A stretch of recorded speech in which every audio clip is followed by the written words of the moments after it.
Madam Chair, is cable ready? I don't know. Is cable ready? That is a good question. I don't know if they're on. Do you need me to do another roll call? Javier? Let me double check on our participants really quickly. I'm sorry? Let me check on the participant list if they are on. Okay. I believe so. So, yeah. Okay, so yes to roll call? Yeah, I'll do it just to be safe. Okay, thank you. Mr. Shepherd? Here. Okay, Mr. Valencia? Present. Mr. Stembridge, I see you. I'm Mr. present. Collins? Here. Mr. Collins? Here. Ms. Pinato? Here. Ms. Olivier? Here. Okay, and I'm sure here, so let's get rolling. And since we're beyond 1 o'clock for the hearings at 1 p.m., I'll ask if there are any deferrals or withdrawals at this time. All right, hearing none. Hearing none. Back to the 11 a.m. hearings.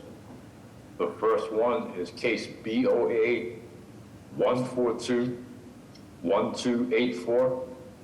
The address being 582 Cambridge Street. Is the applicant or representative present? Yes, thank you, Madam Chair, members of the board, Attorney Jeff Drago with Drago and Toscano, with the business address of 11 Beacon Street.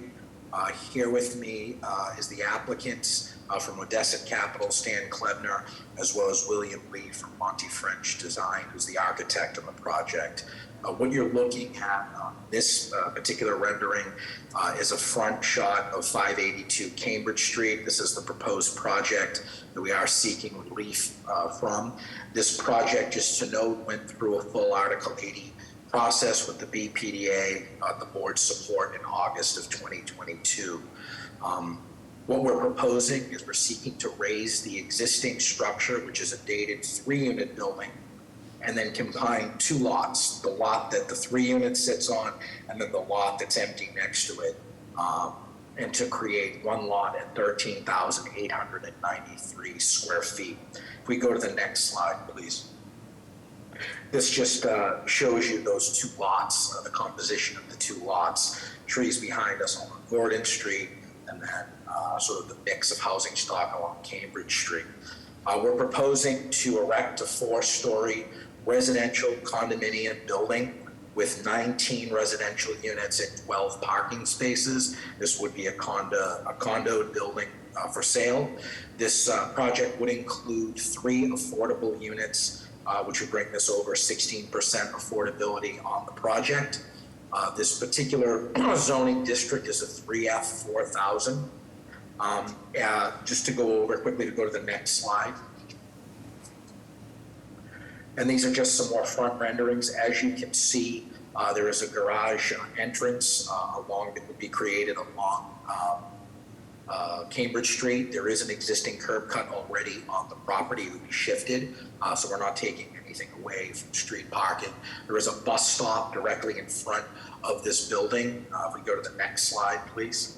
Making it convenient for commuters. One thing we did add is we worked through design, some benching outside, all kinds of greenery, street trees, which are missing from this location now.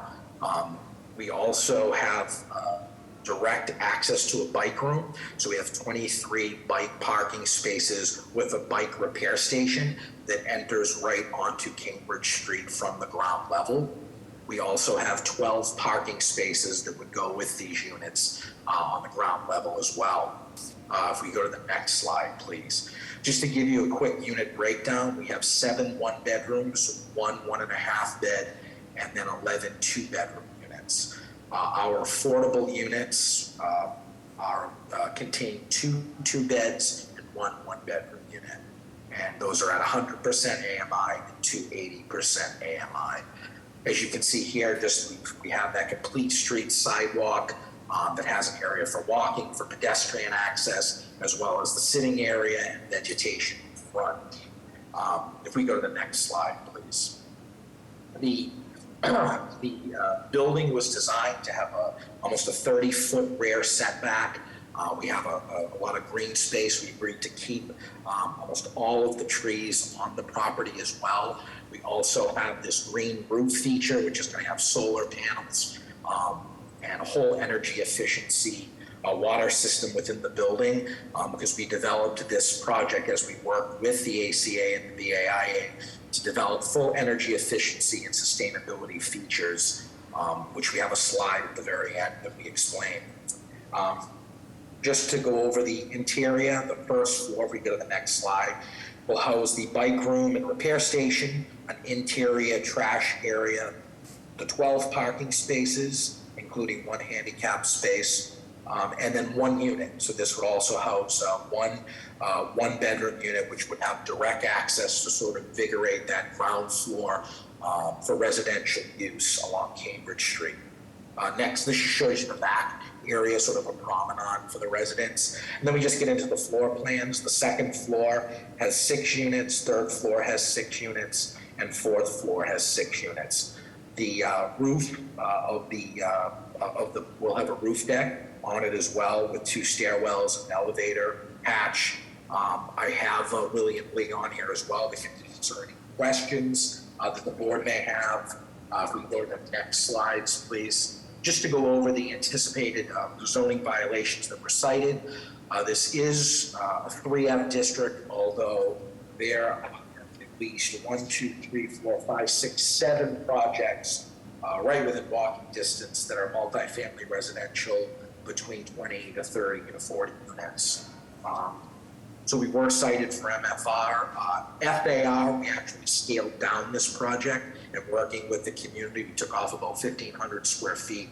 We're down to a 1.43 FAR. 0.8 is what's allowed, so we would be required to have a use variance. For height, we tried to really reduce the height everywhere we could. We're at 42 feet, 5 inches, and that's with all of our parking and bike room on that ground level in a unit. Usable open space, we're at 439 square feet, 650 would be required. And then side yard, we would meet it in feet to lot line, but because it goes by structure in this area as well, we're 7 feet, 0.8, 10 would be required. Parking, we have 12 parking spaces and 38 spaces would be required, but we're also right along that bus line as well. If you go to the next slide, please. And then this just shows you sort of the contours of the lot. If we could go to the very last slide, I think that would be helpful. This just shows you the interior of the building and the elevations, which I went over. There's an extreme slope as you go. This is the sustainability slide. So as we worked with the community, energy efficiency was the top priority, along with affordability, which this slide really breaks down for the board and can see, from solar panels to insulations to our water charge system underneath. At this time, I can pause, and I also, as I had mentioned, have William Lee that can answer any questions as well from the board. Thank you. Any questions on the plans, Mr. Collins? No, the plans are adequate. Thank you. Can Any questions? you just speak to those large roof structures? Do they really need to be that large? Ms. Bonato, do you mean the actual roof deck itself? Or No, the structures on the roof deck. So one's an elevator. I'll let William, if you could attest to the design. Sure. Yeah. Absolutely. We've, through the community process, tried to reduce those head houses as much as possible. In earlier renderings, you can see the left smaller head house has a sloped roof that follows the pitch of the stairs to keep it as low as possible. The one with the elevator does, by code, require an airlock, which is as small as possible as allowed by code. We have made every effort we possibly could to reduce them as much as we can. Thank you. We also pulled the roof deck itself to be in the back and center of the building, so it wasn't near any of our abutters. Are they visible from the street? Minimally, if you go to some of the earlier renderings, you can, I think, get some peaks of them, but they're not prominent. They're set a pretty good ways back from Cambridge Street, so they're not very visible. Mm-hmm. And as we worked this is a good picture of it, as we worked with the civic associations through the Article 80 process, having this green roof feature was really important to them as well. So we tried to incorporate those comments to make this a green roof, solar panels, greenery up there, sustainability, but also pull it back as much as we could. Thank you. Thank you. Any other questions from the board? Letters of support. I'm sorry, Norm? Forgive me. We do have letters of support and one of opposition also. Thank you. We'll take public testimony. Yes, good afternoon, Chair, members of the board. Frank Mendoza here at Mayor's Office of Neighborhood Services. Just here to testify that the applicant did go through community engagement process and got the support of both the Brighton Allston Improvement Association and the Allston Civic Association, both of whose leaders I imagine are here to testify to that as well. With that said, we defer as always to the judgment of the board. Thank you. Thank you. Hi, Madam Chair. I have 6 raised hands. Let's start with, go for it. Okay. Lena, you've been unmuted. If you could state your name and address for the record, please. Hi, my name is Lena Titus, and I'm a tenant at 582 Cambridge Street. I'm in opposition of the project because I think it's not what the community needs at this time. I think the Allston community really needs an opportunity to continue to build and come together, and a project like this will really only cause disruption at a time that is really vital for people to stay in contact and not continue to be isolated. Really on the site right now, what we have is a building that has 3 units, 3 bedrooms each, and there isn't a vacant lot. It's actually like a really beautiful sprawling hill with trees on it that could be mobilized for community space. And I think that if we all worked together, if the city of Boston worked together to mobilize that community space, if the tenants worked together with the homeowners, there would be a way that we could keep the building for affordable housing, and that we could make that green space more accessible instead of causing the disruption through the construction that would affect neighbors and local businesses. Thank you, Lena. Thank you, Lena. All right. Anthony, you've been unmuted. If you can state your name and address for the record, please. Good afternoon, Madam Chair, and members of the committee. Tony Disadoro, representing the Allston Civic Association. We would like to go on record in support. There was initial opposition when it was introduced as a rental project. There were concerns expressed by direct abutters as well, but the proponents, I think, made a wise decision to switch to condominiums, which help minimize opposition, as well as working with the direct abutters to alleviate any concerns that they may have. So we would like to go on record in support. Thank you. Thank you. Laura, you've been unmuted. If you can state your name and address for the record, please. Please add new information as well. All Francis. right. Annabella? Yep. Annabella, you've been unmuted. If you can state your name and address for the record, please. Madam Chair, members of the board, Annabelle Gomes with Brighton Allston Improvement Association. We'd like to go on record in support. We voted in support once they changed it to home ownership. We think more home ownership is very important, and we would like design review to make sure that the greenery outside is kept and a little bit of the character of the neighborhood is kept with the building, the new building. Thank you. Lena? Laura? Yes. Go ahead. Can you hear me?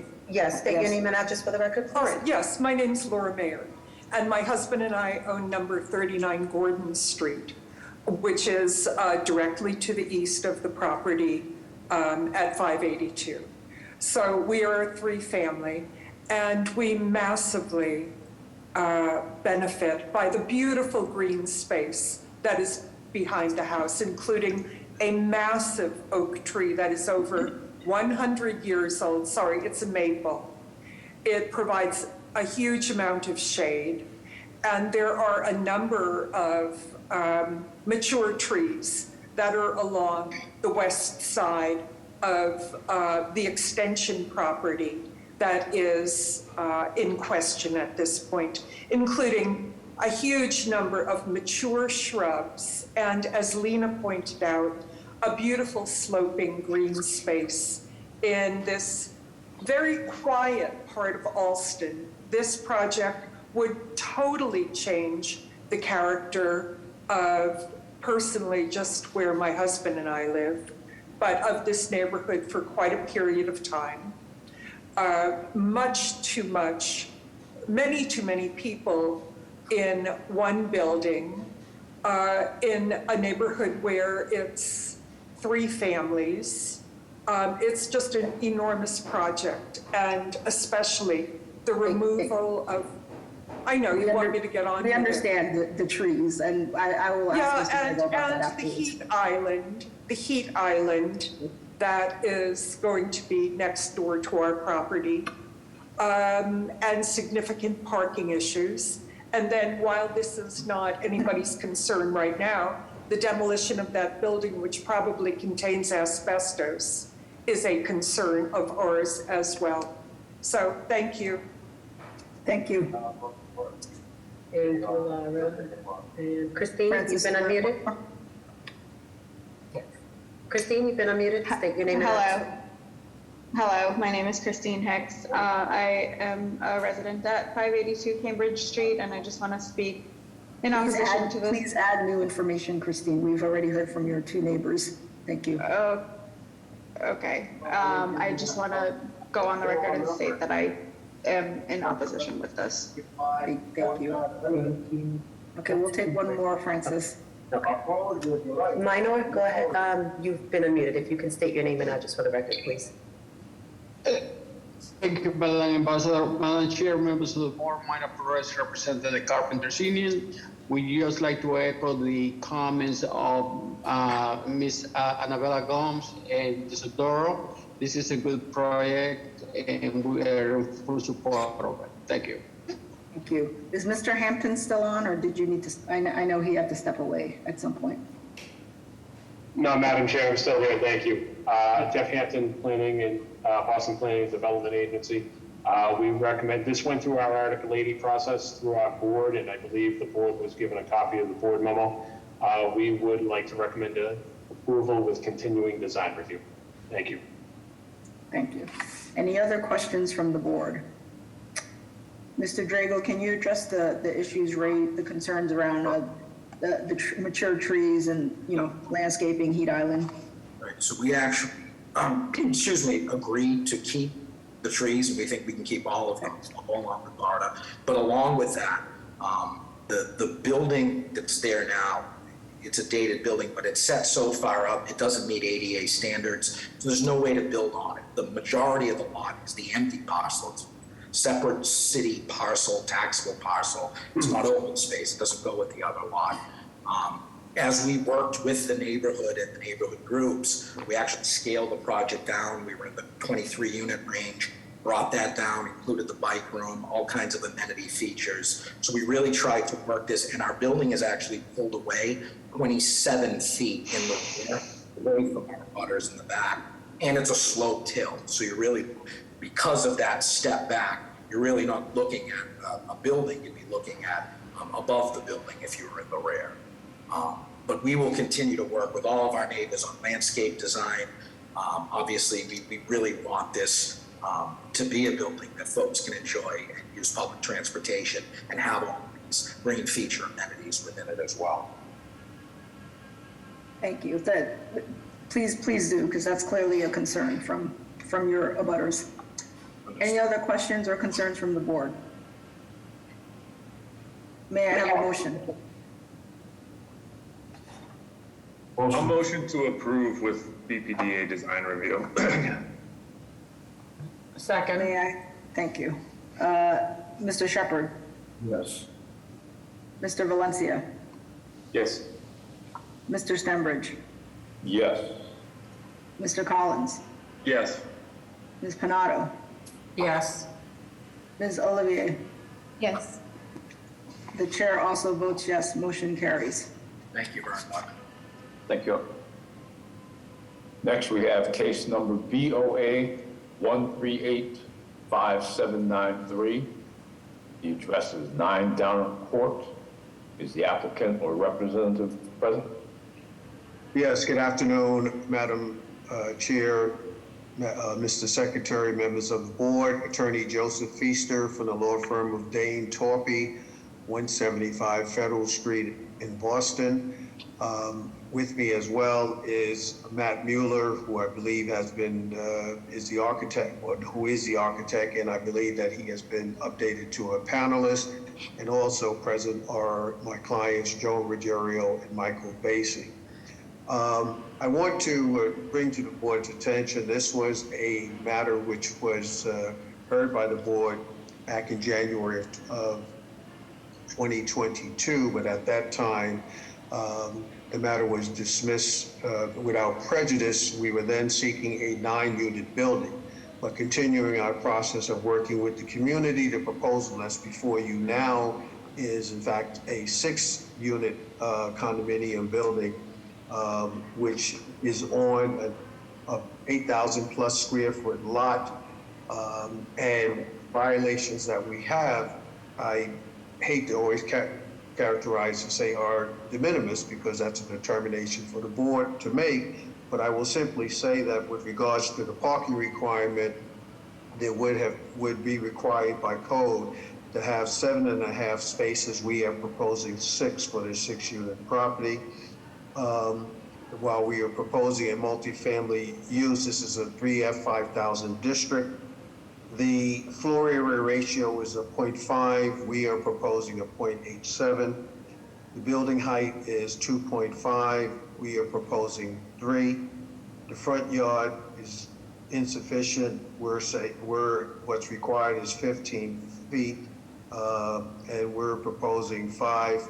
And I suspect that an architect, Mr. Mueller, will clarify if I'm wrong, but that's because to keep the street alignment. And the side yard is 10, and we are proposing 7.91. So those are some of the responses to the variances that are necessary. And now I will ask Mr. Mueller to walk you through the project. Good afternoon, board. My name is Matt Mueller from Hugh Architecture. So I'll give you a brief overview of the project. As Joseph said, this was initially our first proposal was a 12-unit. Through the first process, we reduced it to a 9-unit, and then coming back, we've reduced it to a 6-unit. So we are trying hard to make this address the neighbors' concerns. Currently, it's a 3-story building, which we felt fit nicely with the 3-story, 3-family buildings to the right and across the street. There's a commercial building with 3 stories. Initially, we had garage parking on the first floor, which made it 4 stories, but so we placed the parking in the rear of the lot and reduced it 1 story, got rid of the interior garage. Next slide, please. The units are all 2-bedroom, approximately 1,000 square feet each, 2-bedroom, 2-bath, open concept. Next slide, please. Next slide, please. And our elevations consist of a traditional bay look, which again aligns with the flow and the 3 families next door to keep that consistent bay look in the neighborhood.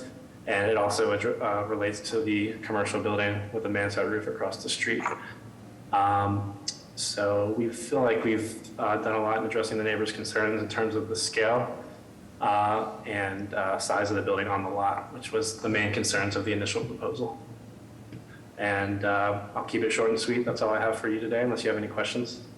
Thank you. Any questions from the board? Yes, Madam Chair. Could we go back to a slide showing the site plan and the parking? And I think this question is for the architect, for Mr. Mueller. So this is a big lot, and unfortunately what I see is that most of the open space is covered by pavement for the parking. So do you think there is any way to put the parking closer to a building and to increase green space in the back, open space that is usable for the residents, because this is a huge parking lot and it's only for the cars pulling in and out. So if you put the parking closer to the building, you can maybe rotate the other two parkings on the side and increase the green space in the back. Any opinion about that? Yeah, I mean, this is the eternal debate with ZBA projects, parking versus green space versus height. So initially, like I said, we had the parking underneath the building and there was a lot more green space on the lot. But the bulk of the building was a main concern of the residents, so we spread that parking out toward the rear of the lot. I think we could definitely play with it. If we're allowed to reduce the parking, that would definitely help. There's not, it's a slightly awkward lot, so we did have to rotate those spaces on the side to gain the extra couple of spaces. And there's the corners obviously have a little bit of green space, but it was our opinion that the concerns of the community were they wanted parking and to reduce the size of the building. So this is kind of where the design landed, if that makes sense. Yes, thank you. I know. Any other questions from the board?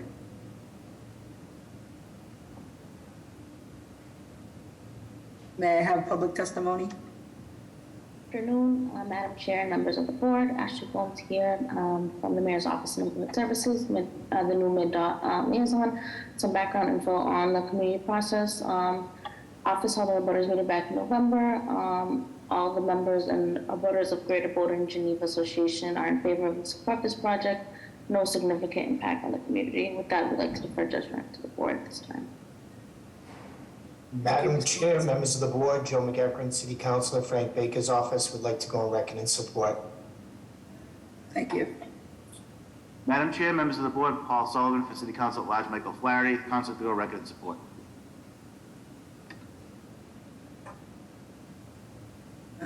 Francis? Brian actually has his hand up from Councilor Worrell's office. Hi, good afternoon, Madam Chair, members of the board. For this project, the council would like to go on record in support. Thank you. And I have no additional questions. Members of the board, Tom Mannion from Councilor Aaron Murphy's office. Councilor Murphy would also like to go on record in support. Thank you. No additional hands, Madam Chair. Thank you. And BPDA recommendation is approval with proviso. Madam Chair, you're on mute. So sorry. Sorry, is Jeff Hampton on?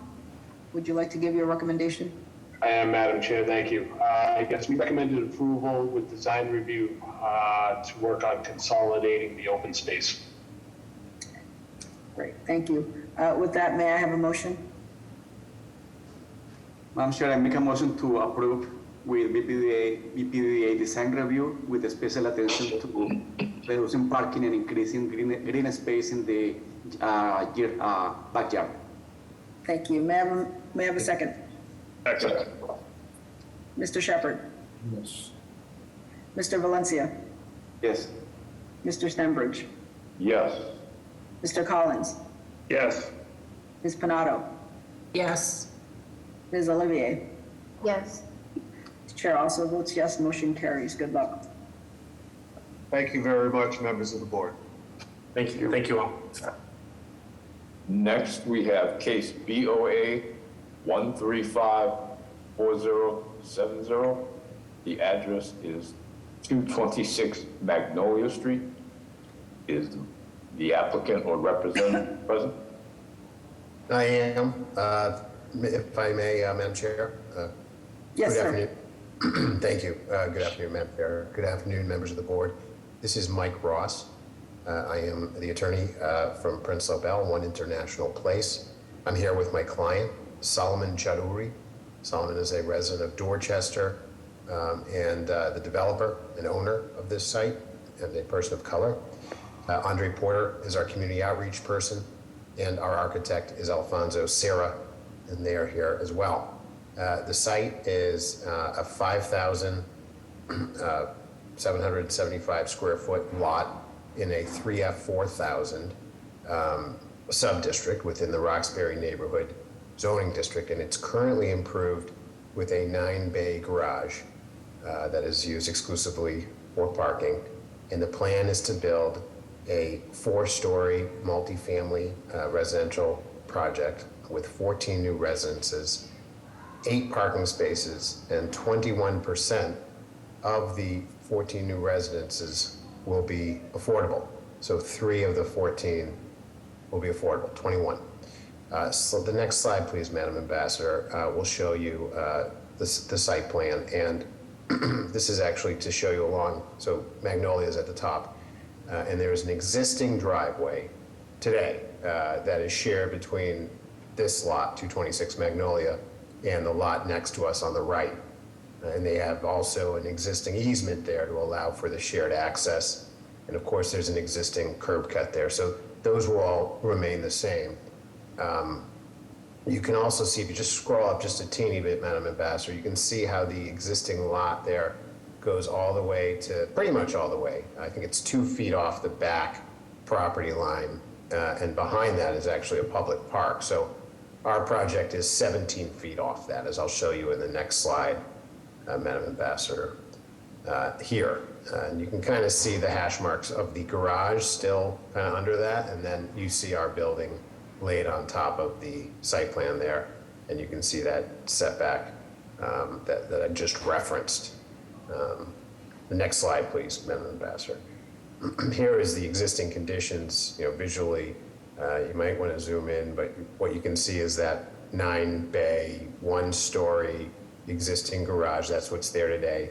I would just point out here, the building to the right of us, which is a multifamily residence as well, is pretty much the height of what we're proposing. I'll walk through those exact heights for you in a second, but that's kind of the, we wanted to make that reference to you if we could.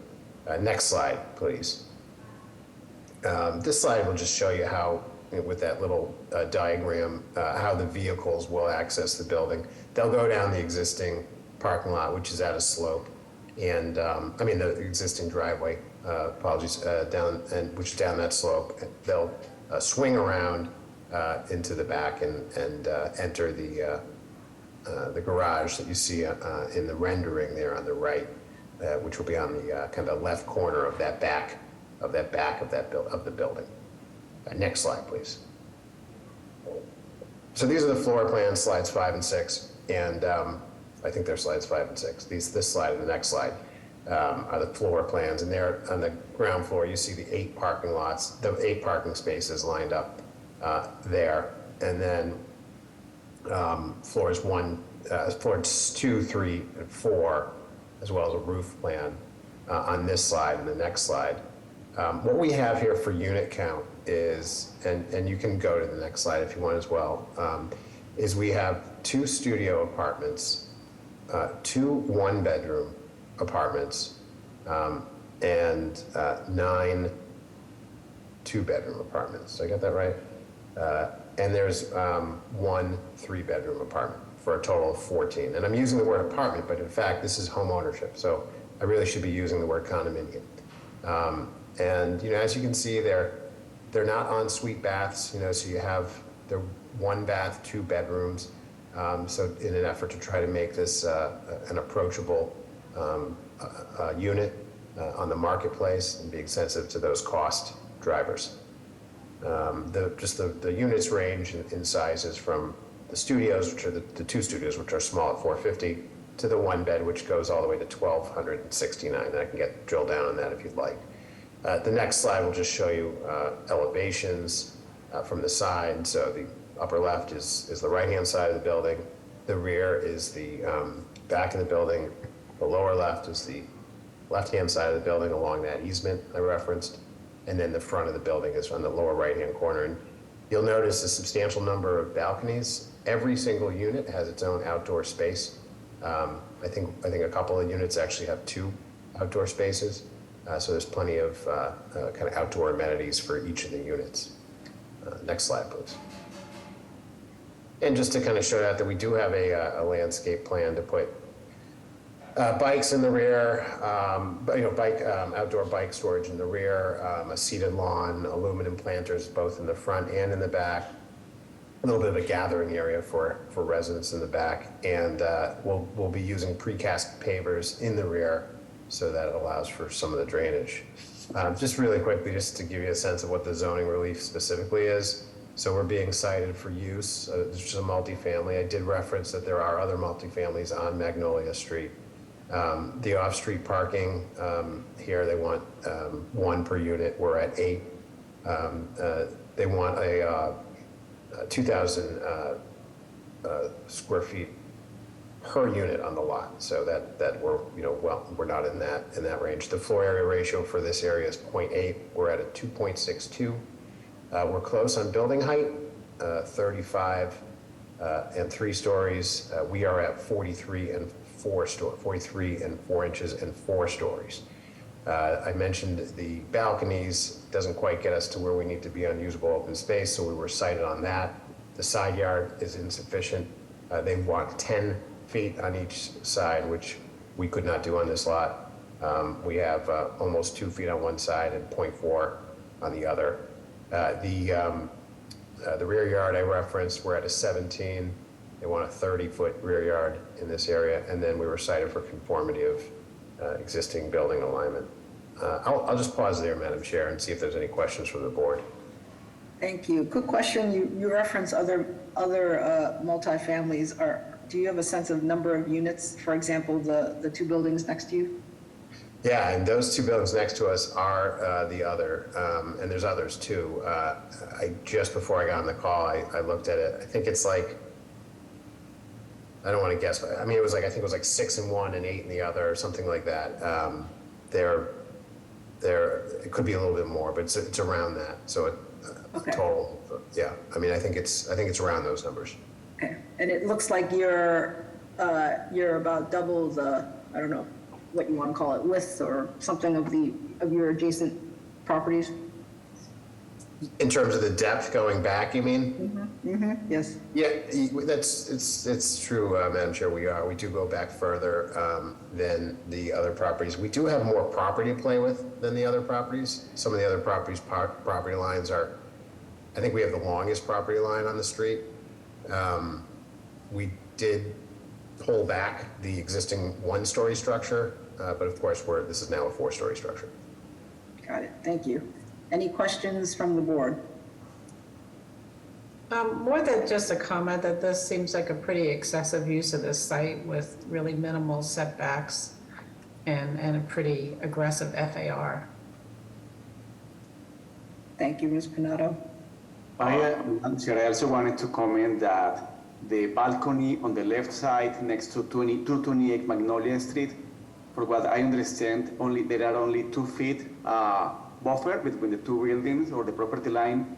And those balconies for units 1, 5, 9, and 13 are going to be very dark because the building next door is blocking the light in the air from those balconies. Is that correct, Mr. Ross?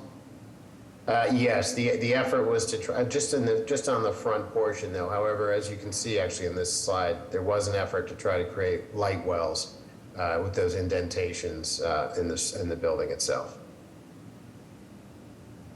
But so those apartments are going to be dark because there is no natural light coming into the buildings, right? In those particular, there's a good elevation there that you might want to, Madam Ambassador, that might show. There are going to be a couple balconies that are abutting the neighboring. You can go backward the other way, Madam Ambassador. Here we go. So I guess those. So 1, 2, 3, 4. So those 5 balconies right there, if you'll call them balconies, one's at ground level on the left side of the elevation, will I guess be within the immediate footprint, if you will, of our abutting neighbor. There is a recess, as I mentioned, and and it was just to try to create some light in the air. Thank you.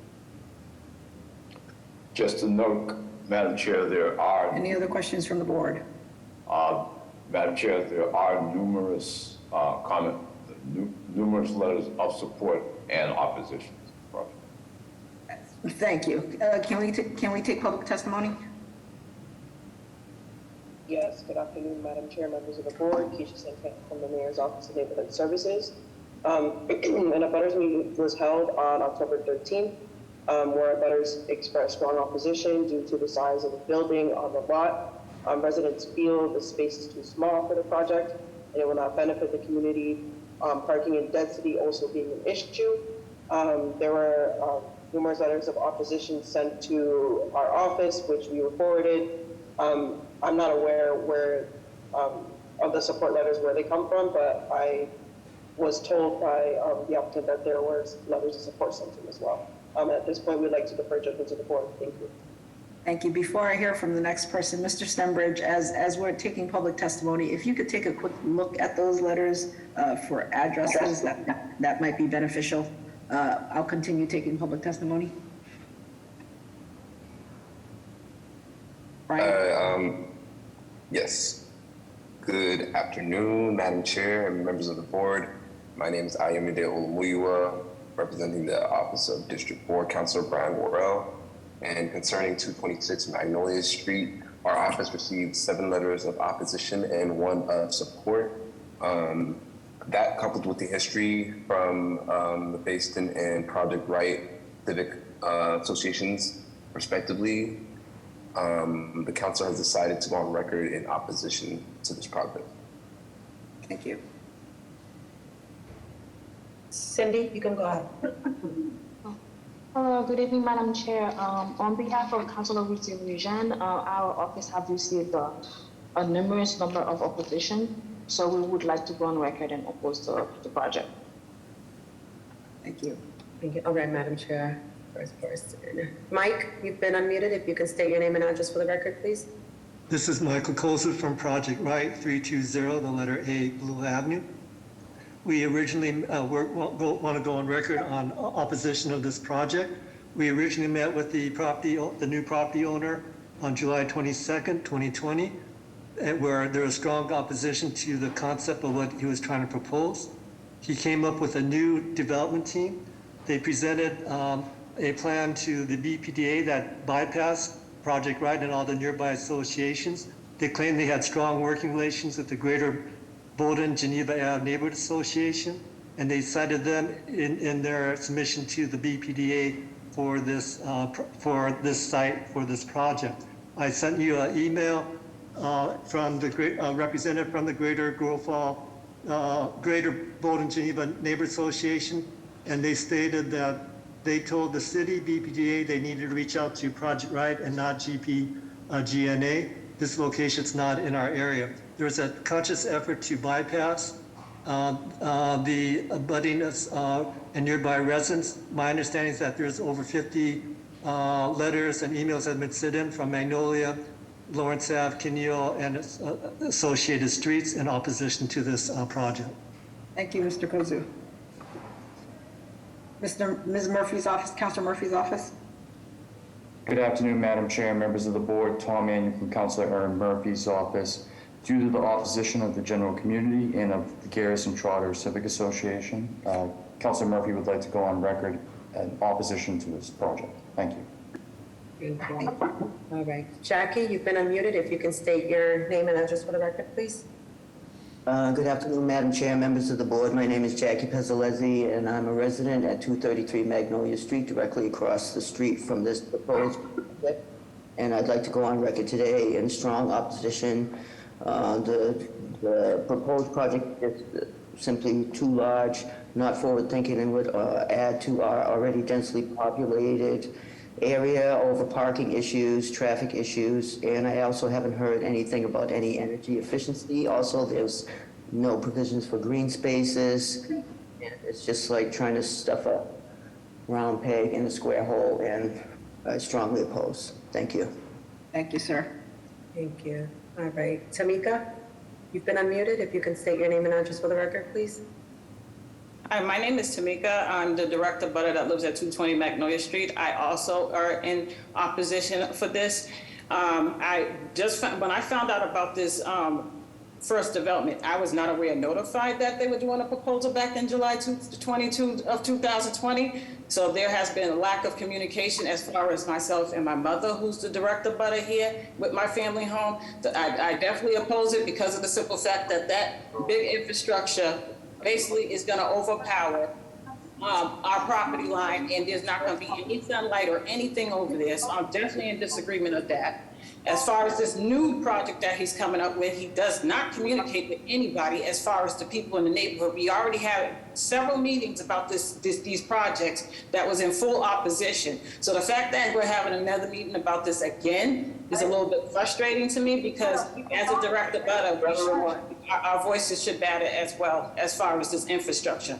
And that infrastructure is very dense, it's very large, it's opposing onto my family's property line, and I'm not comfortable with that infrastructure even being there. Thank you. And I want to put it on the note. Thank you. Thank you. Would you like me to continue? How many more raised hands do we have? 3. 4. 3, yes, 3. Let's try to do 2 more. I think we're getting the flavor of it, and then we'll, yeah. Andre, you've been unmuted. If you can state your name and address for the record, please. Good afternoon. Can you hear me? Yes, we can. Andre Porter. I'm part of the development team. As you heard earlier from Councilor Ross, I was working with the community outreach. I was not part of the original project. I came on board when this. Mr. Porter, we're trying to take testimony from abutters at this moment. Oh. Yes, thank you. Yes, sure. Francis? Mm-hmm. Hey, Francis, any other testimony from abutters? Please deny this for now. Okay. Mr. Hampton, can you share your recommendation? All right, he may not be on. I know he had to jump off at some point. So just to read this into the record, BPDA recommends denial without prejudice. Proposal is excessive. Proponent should reduce building's lot coverage. Proponent should comply with the rear yard minimum depth requirement and side yard minimum with requirement of Article 50. Are there any other questions from the board? No. All right, with that, may I have a motion? I'll make a motion to deny without prejudice. May I have a second? Second. Mr. Shepherd? Yes. Mr. Valencia? Yes. Mr. Stenbridge? Yes. Mr. Collins? Yes. Ms. Pinato? Yes. Ms. Olivier? All right, I think she might have dropped off. The chair also votes yes, the motion carries. Thank you. Thank you. So Javier, I'm just gonna, if Ms. Olivier did indeed drop off, I'm just gonna note to the rest of the applicants that we currently have a 6-member board, and you will need 5 members to vote in favor for your project to proceed. Thank you. Mr. Stenbridge. Next, Madam Chair, we have case BOA 1429009. The address is 92 Lawrence Avenue.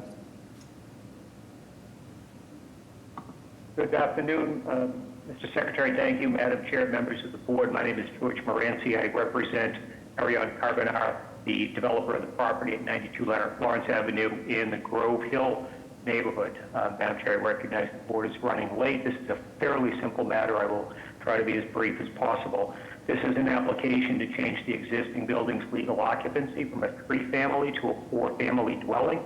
The relevant zoning subdistrict is a 3F 4,000 zoning subdistrict within Article 50, the Roxbury Neighborhood Zoning Article. My client seeks to legalize as a separate unit, a garden level unit of approximately 1,302 square feet. It is a 2-bedroom, 2-bath unit. It is not a basement unit, as it is full walkout in the rear, with at least 2/3 of the unit being predominantly above grade, as the plan's cross-section shows. The ceiling height is 7 feet 8 inches in the garden level unit. All living space there benefits from full-size, fully above grade windows. These are all condominium units, which means that approval of this petition would allow for the creation of an additional home ownership opportunity in this neighborhood. In terms of the zoning relief, the fourth unit is a conditional use in the relevant 3F zoning subdistrict. There are also cited violations for insufficient lot area for the additional dwelling unit, excessive floor area ratio, insufficient usable open space, and insufficient off-street parking, as there's no means to add parking to this site. The proposed FAR is approximately 1.8, which is, I would propose, reasonable and typical of the surrounding neighborhood. The present dimensions of the building are not being changed in any respect. All that is proposed is the legalization of existing building space as a separate condominium unit rather than as storage or utility space, for example, which is all that the zoning code would allow. I'll pause and take any questions that members may have. Thank you. Any questions from the board? Mr. Collins, any questions on the plans? No, the plans are adequate. Thank you. Okay, may I have public testimony? Yes, good afternoon. We have one letter Good of afternoon, opposition. Madam Chair, members of the board. Mr. Stenbridge, can you wait? Thank you. Yes, sure. Ms. Santana? Good afternoon, members of the board. The Butters meeting was held on November 29th, where Butters showed support. Members of the Lawrence Group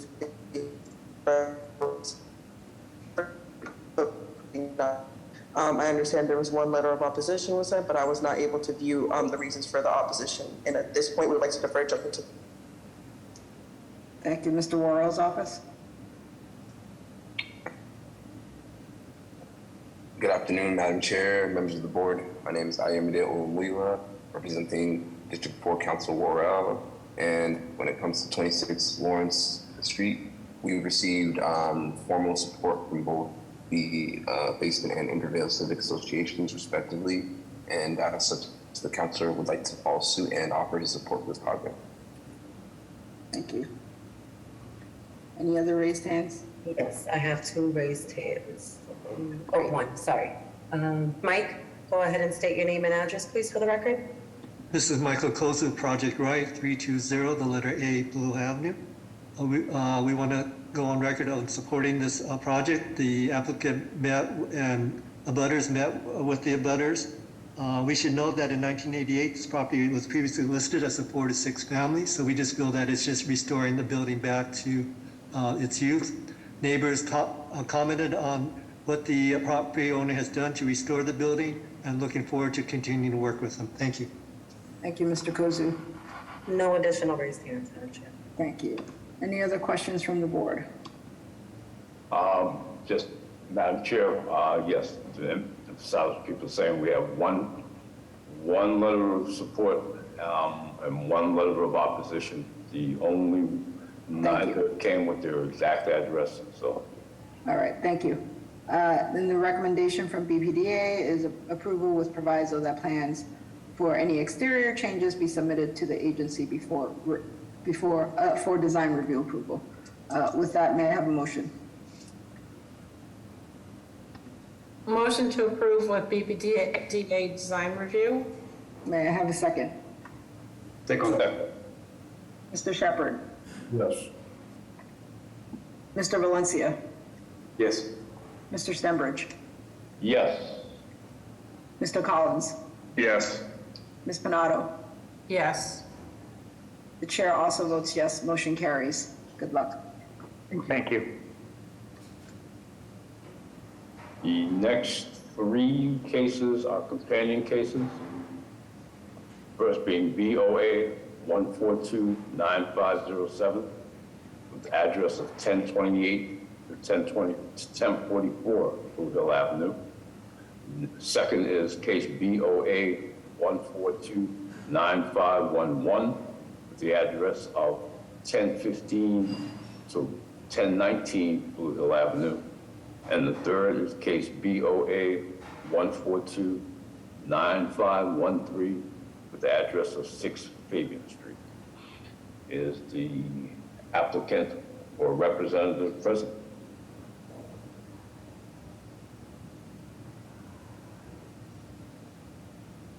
Sophie? Hello. We'll also need to add Hannah Kilson, who will be presenting on our behalf.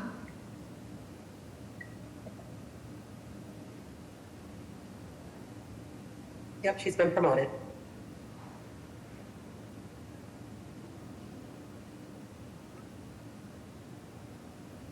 Hannah?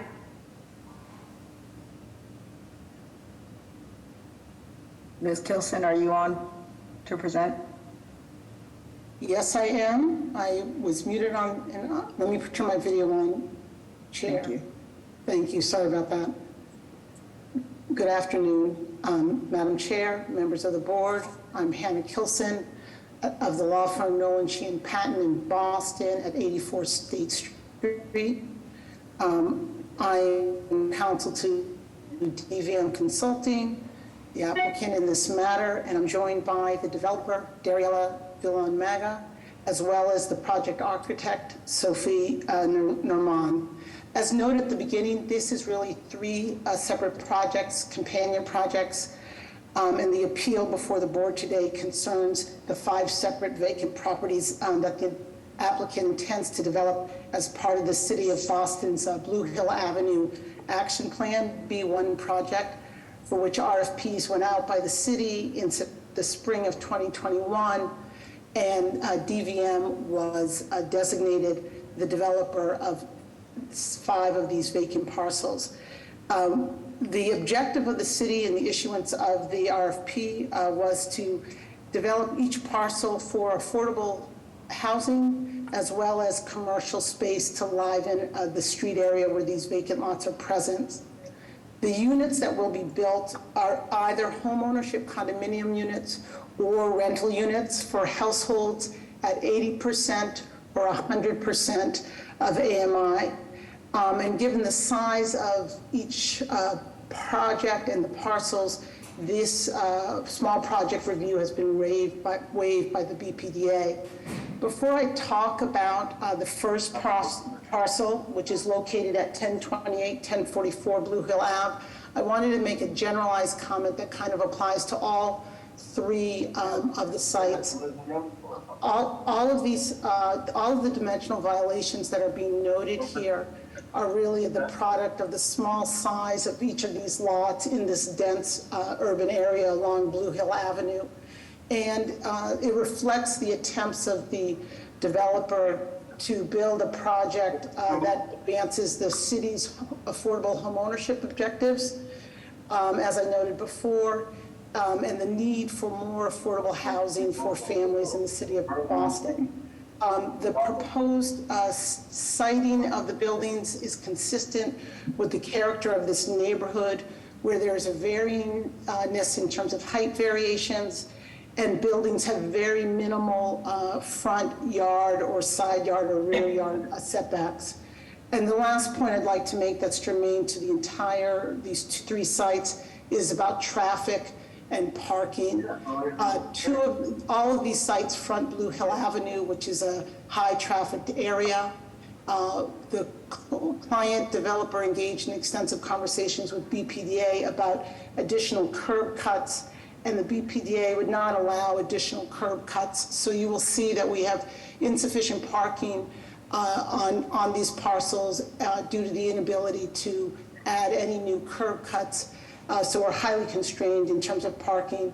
But this is along Blue Hill Ave, and so there are a series of bus lines that run up and down Blue Hill Ave, connecting the residents of these developments to Morton Station, to Nubian Square, and the Silver Line, and to Jackson Square and the Orange Line.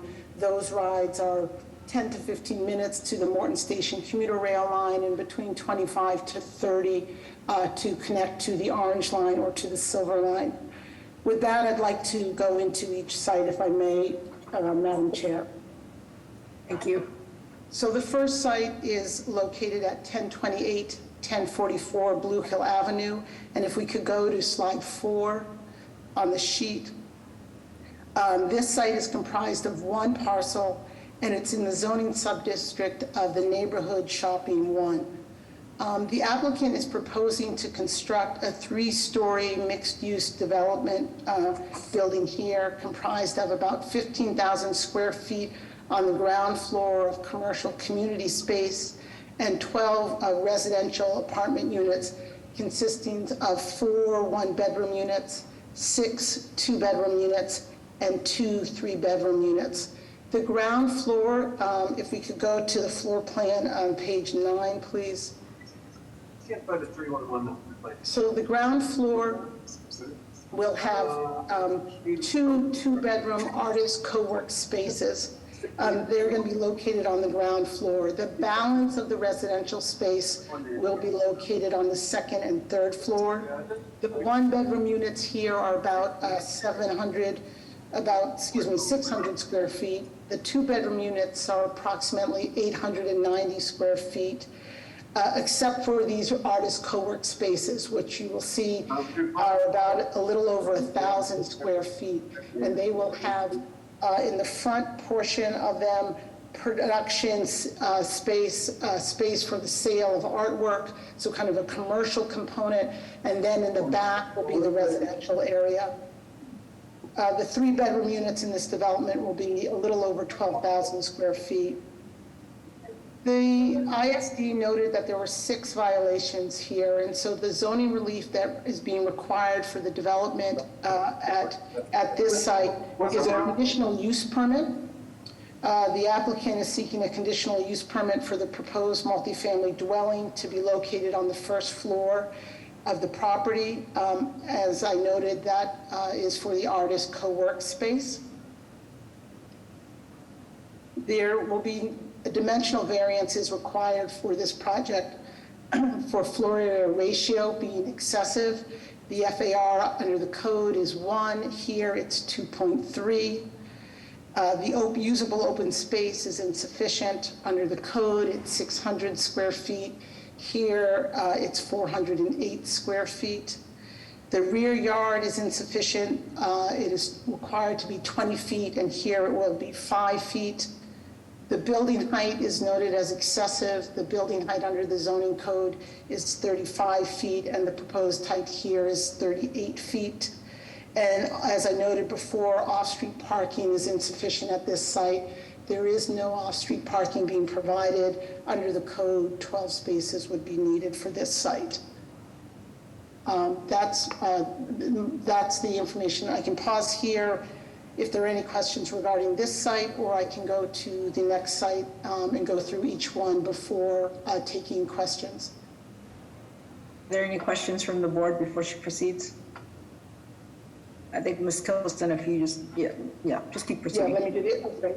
So the next site is 1019 Blue Hill Avenue. It's comprised of 2 vacant parcels that are being treated as a lot for zoning and development purposes. The zoning subdistrict here is 3-family, 5,000.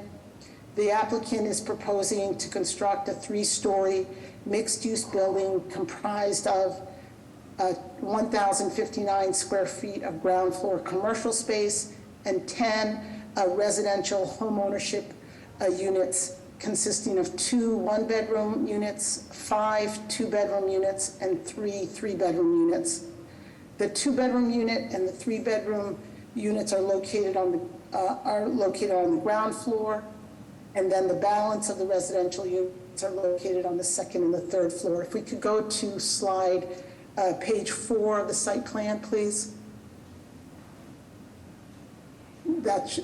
Thank you. Can you go one more, please? Just to, sorry, I think yours doesn't correlate with mine. And one more, please. Okay, I'm sorry. Please go back 2 slides. So the violations here. Let me just note on the size. The 1-bedroom units are about 734 square feet. 2 bedrooms range between 868 and 912 square feet, and the 3-bedroom units are 1,097. There are 9 violations here for which we are seeking variances. First, as to the use, this, as we noted, this is in a 3-family, 5,000 district, and we are doing multifamily residential, as well as a office retail space on the ground floor. Dimensionally, the area, additional lot area is insufficient given the number of units, there should be an additional 2,000 square feet of lot area. We only have an additional, 20,000 square feet. We only have an additional 2,037 square feet. The floor area ratio is excessive. The FAR required is 0.8. Our FAR here is 1.8. Building height is excessive. Zoning code has 35 feet. We are 38 feet. The usable open space is insufficient. Zoning code requires 400 square feet.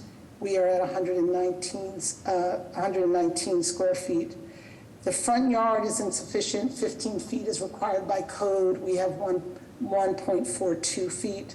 Side yard is insufficient. The code requires 10 feet. We have 5.05 feet on the kind of the northeast side yard.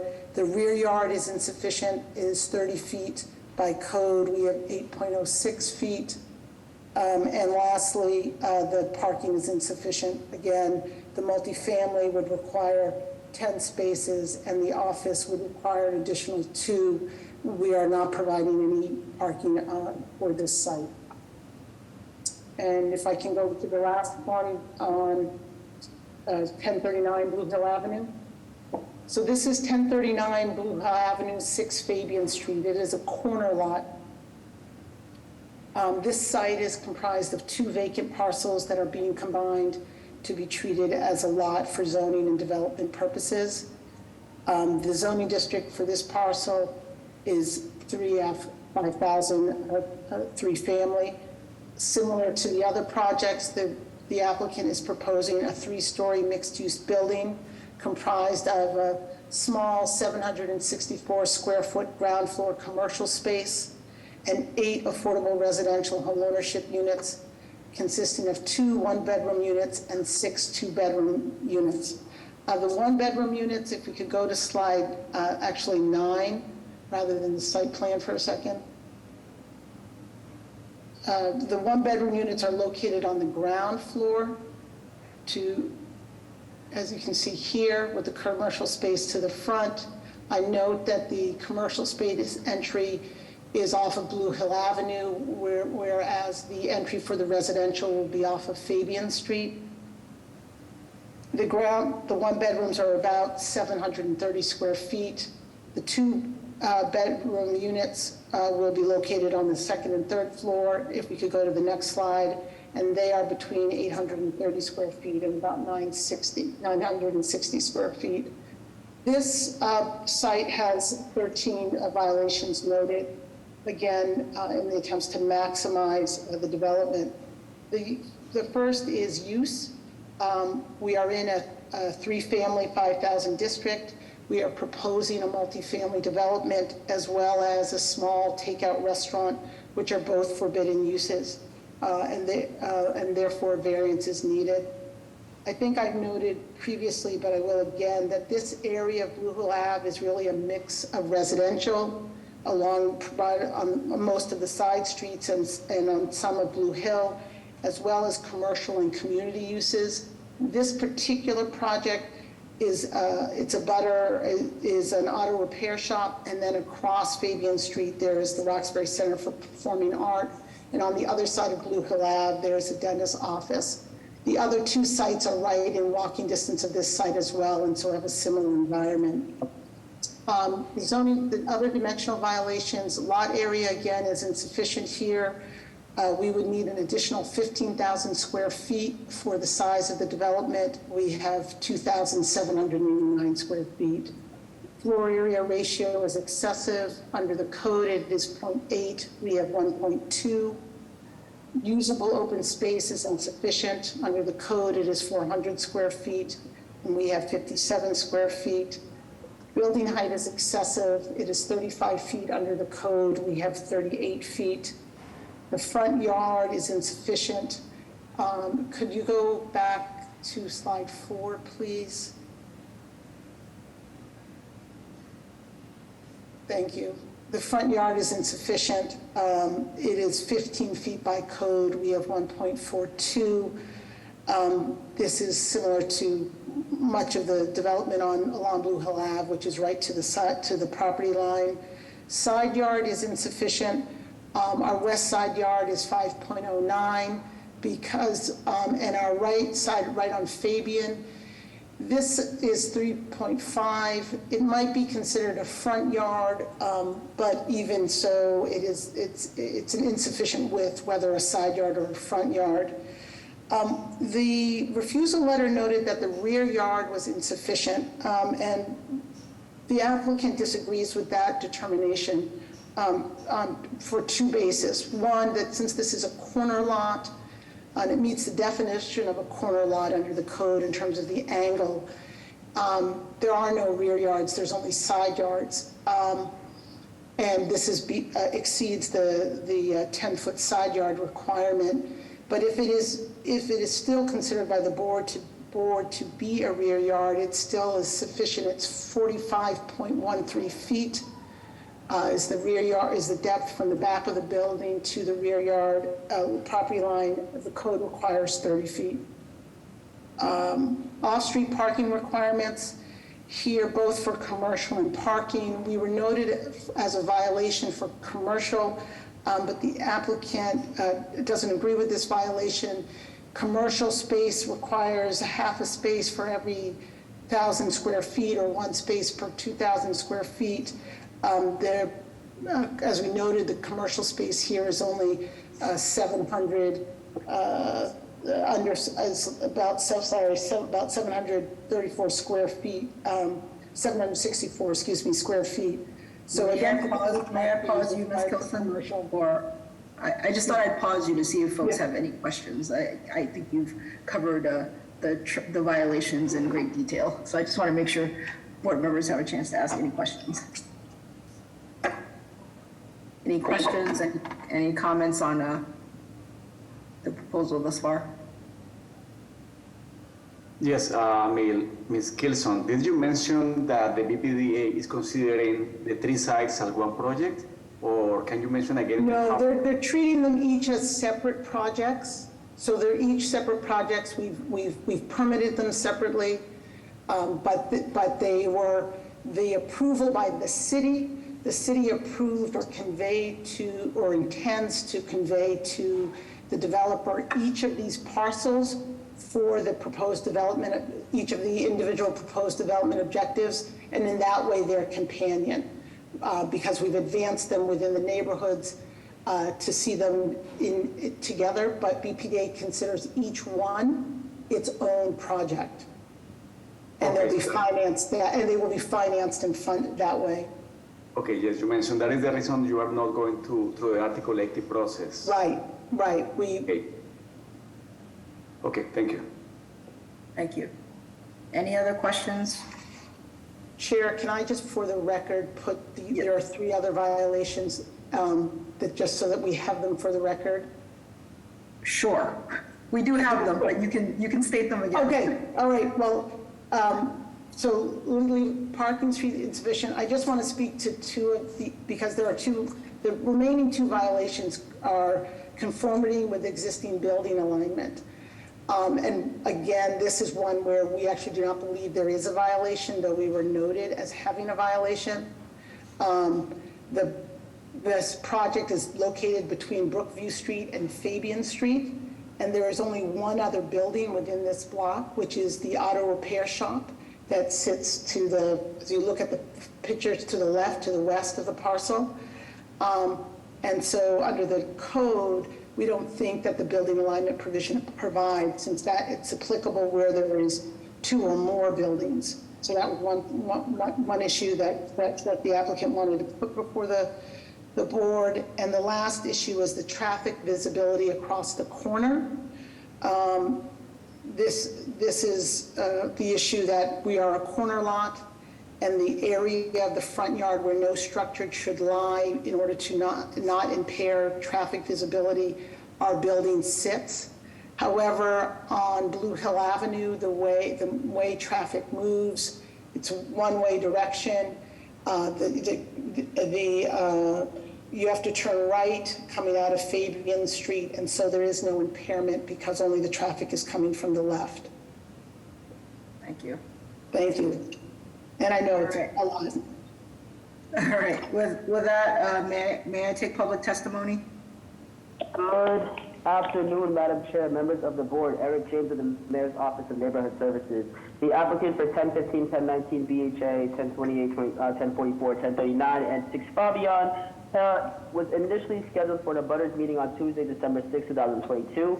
In accordance with the Mayor's executive order to streamline affordable housing, our office did not hold an Butters meeting for this property. The Mayor's Office of Housing did hold community meetings, seeing as this property is located on MOH land. They met with the Greater Mattapan Neighborhood Council, which elected to support with the following provisos. They asked that they have mature, healthy trees moved to another Greater Mattapan area. They also asked that there would be written letter of support from the abutters, and they also asked that the proviso, for proviso that the residential trash room dumpster be easily accessible for all units. As of now, we have 0 letters of support and 0 letters of opposition for this project. And with that, we are electing to defer our judgment to the board on this matter. Thank you. Thank you. Good afternoon, Madam Chair, members of the board. Jordan Frias here from Councilor Ricardo Arroyo's office. We'd like to go on record in support of this proposal. Thank you. Thank you. Good afternoon, Madam Chair. Cindy Dujus from the Office of Councilor Ruth Eugene. We would also like to go on record and support this project. Thank you. Madam Chair, do we have recommendation from the BPDA for this project? We do not. I was going to ask if anyone from D&D is on and wishes to speak. All right, hearing not. Okay. Madam Chair. Sorry, Madam Chair. This is Dariella under BDM Consulting. They were here earlier and dropped off about 15 minutes ago because we were running, we're running behind. Nope, But I see someone from MOH, Julio? That's the Mayor's Office of Housing, yeah. Oh, Mayor's Office of Housing, right. All right, Francis, can they speak? Yes. Julio, you've been unmuted. Thank you. Good afternoon, Madam Chair and members of the board. My name is Julio Pelier. I am a housing development officer with the Mayor's Office of Housing. I'm here in support of DVM Consulting's project for the sites identified today. The project will revitalize 5 vacant city-owned sites and will also utilize city-owned funding to create the affordable homeownership and rental opportunities for the Boston residents in the area and in the neighborhood. This project, as was mentioned previously, is a result of an extensive community process that our office did, and ultimately, which ultimately led to an RFP that was issued by our office under the Blue Hill Avenue Action Plan. And the development team was selected as part of the review in accordance with the RFP goals and the community feedback. So I do want to say that we have received a lot of support for this project, and there is a lot of energy behind Dariella and the DVM team. And thank you for your consideration and your time. Thank you, sir. All right. Councilor Laurel's office.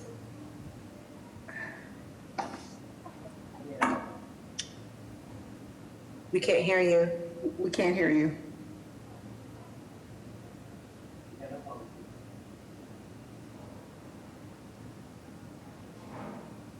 Can you hear me now? Yes. Yes. Okay. Good afternoon, Madam Chair, members of the board. My name is Ayomide Olamuyiwa, and I'm from the Office of District 4, Councilor Borrells. And in regards to these 3 connected projects, having received no letters or messages of opposition, the council would like to go on record in support of this project. Thank you. Madam Chair, I have one raised hand. Chris, you've been unmuted. If you can state your name and address for the record, please.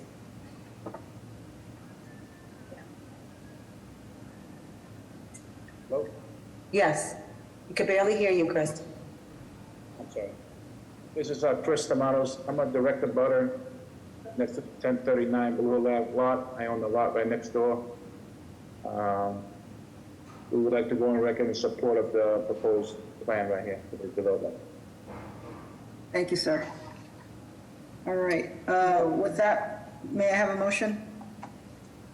I make a motion, Madam Chair, to approve with the design review. And a second? Thank you. Mr. Shepherd? Yes. Mr. Valencia? Yes. Mr. Stenbridge? Yes. Mr. Collins? Yes. Ms. Panado? Yes. Is Ms. Olivier back? All right, if not, the chair also votes yes, motion carries. Thank you. So just a reminder to remaining applicants, we are still a 6-member board. We also still have a pretty full agenda ahead of us. If you could focus on the violations and briefly describe your projects, we'd appreciate it. Thank you.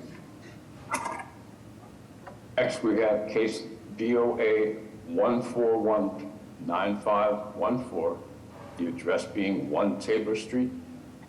Is the applicant or representative present? Yes, good morning, rather good afternoon, Madam Chair and members of the board. My name is Attorney Patrick Mahoney. I represent Klaus Kimmel, who is the owner of this project at 1 Tabor Street, and with me is Elpida from the architectural team. Just to take us through briefly, I'd like to go over sort of the project at a high level, and then talk about the zoning relief that we're seeking, just in the interest of time, and I know the board has gone into the afternoon schedule. Thank you. The proposed Article 80 project was approved by the EPA in December. There's 40 residential dwelling units proposed. It is a condo building for home ownership. Additionally, to the 40 dwelling units that start on the 2nd to the 6th floor, there is 3 retail spaces, approximately 1,000 square feet on the 1st floor, as well as 19 parking spaces below grade. The 1 Tabor Street is located in economic development area for Dudley Square. It's in the Nubian Square neighborhood. And we are seeking relief for height. The allowed height is 55 feet. The proposed height is 67.25 feet. And we are seeking relief for floor area ratio. The zoning subdistrict here allows for an FAR of 2.0. The proposed project is 4.5. Additionally, there's a rear yard violation that we're seeking. 20 feet is required, and then we have 5.5 feet provided. There is no open space requirement for this sub-district. However, we do have open space located in the front portion, as well as a green roof deck, which would be shared amongst the condo owners. And we are seeking relief for parking. 19 parking spaces are provided, again, in a below-grade parking garage, and 40 spaces would be required. And that's 37 for the residential and 3 for the commercial. Additionally, we're seeking relief for traffic visibility. As you can see, it's located at the corner of Tabor Street and Warren Street. And the way that this is calculated is from the furthest point of the curb, measured 30 feet in either direction, and then the area in between that would be the zoning relief that we're seeking. Specifically here, it's about 5.5 feet of the building. Again, this did go through a bit of design and scoping with the BPDA, and additional design relief would be required for permitting. With that, and one last bit, there is an IDP requirement. 13% is required because we are seeking zoning relief. However, the applicant has offered 7 affordable units from the beginning, and it was well received in the community. And with that, I'd like to turn it over to Elpida just to take us through the building envelope and address any questions from the board. Thank you, Patrick. Good afternoon, everyone, members of the board, Madam Chair.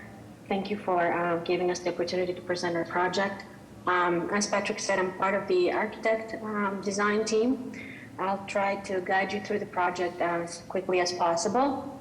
So our proposed building is located on the corner lot at the intersection of Warren Street and Tabor Street. It is currently occupied by a one-story brick veneer building that hasn't been utilized for several years. And what we are proposing is a new ground-up 6-story building with a retail use on the ground floor level and a residential use from the 2nd floor to the 6th. If we can go to the next slide, please.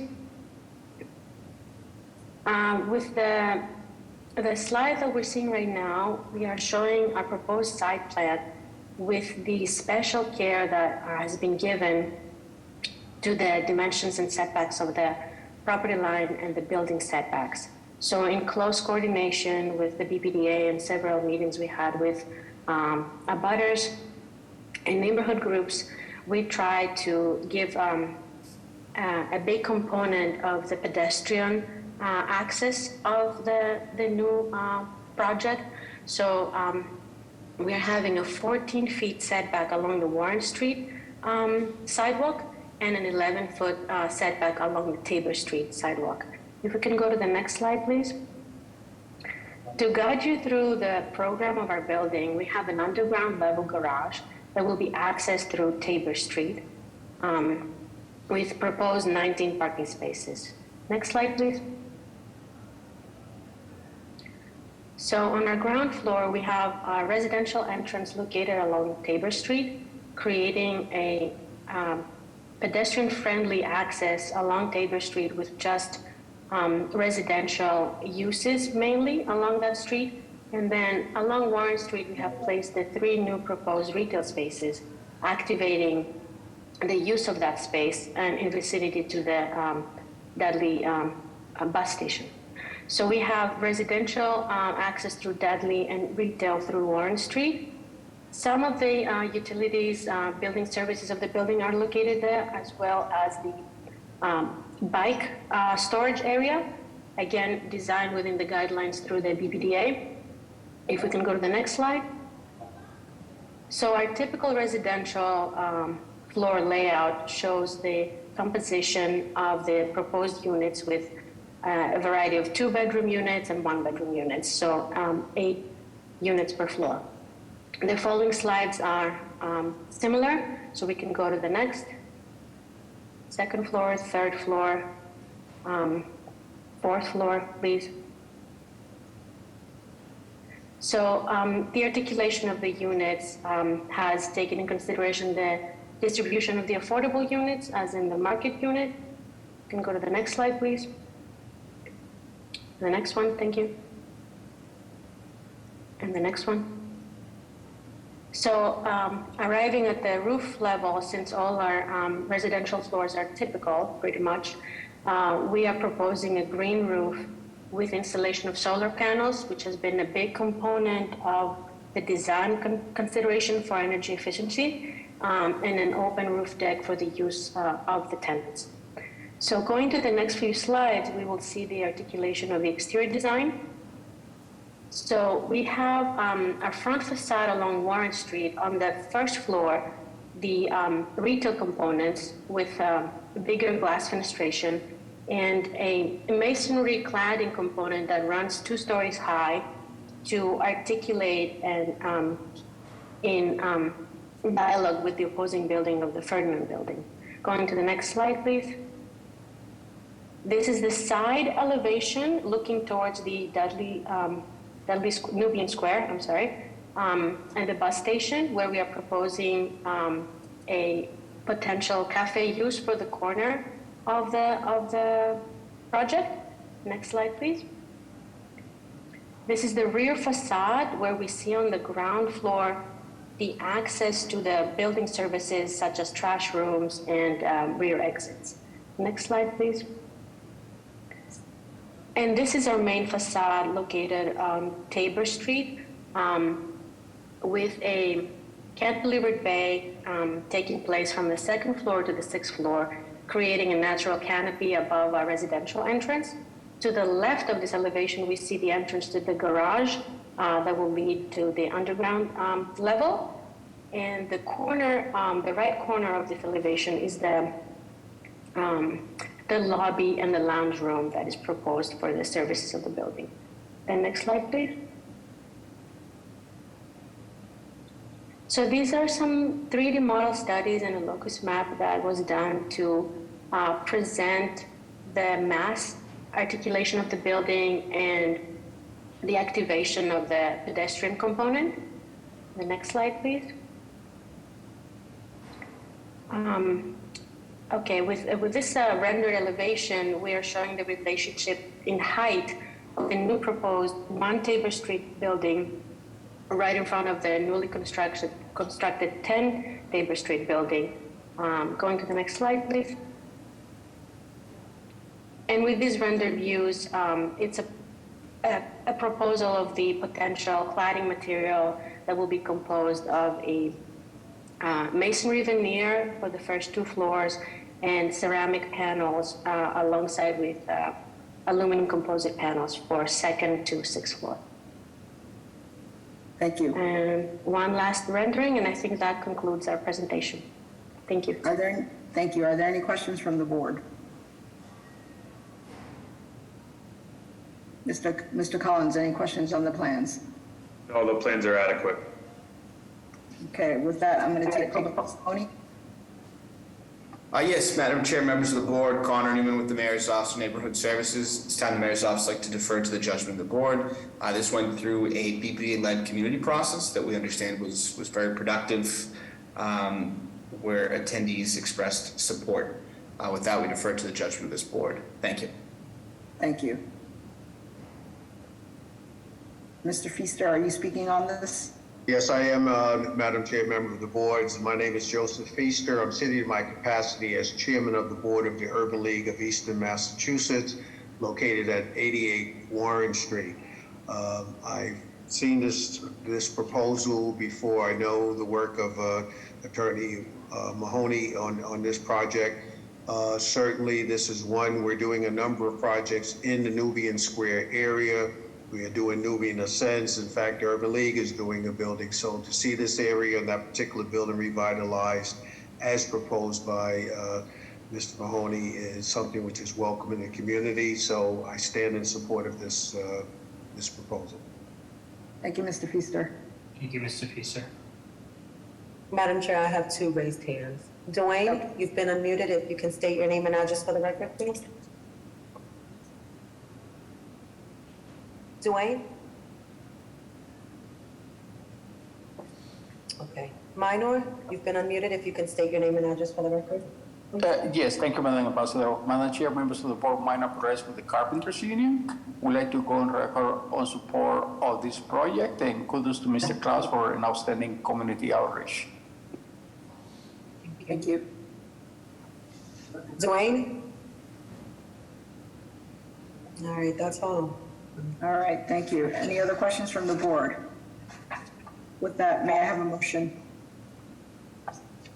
Madam Chair, I make a motion to approve the project. Second. Okay, thank you. Mr. Shepherd? Yes. Mr. Valencia? Yes. Mr. Stenbridge? Madam Chair, if I could just quickly inject, we did get 10 letters of support from close by Nubian Square businesses. And with that, yes. Thank you, sir. Mr. Collins? Yes. Ms. Panado? Yes. Chair also votes yes, motion carries. Thank you. Good luck. Thank you, Madam Chair and members of the board. On to the last case for the 11 o'clock hearing. That would be BOA 1417726. The address is 9 Monument Square. Is the applicant or representative present?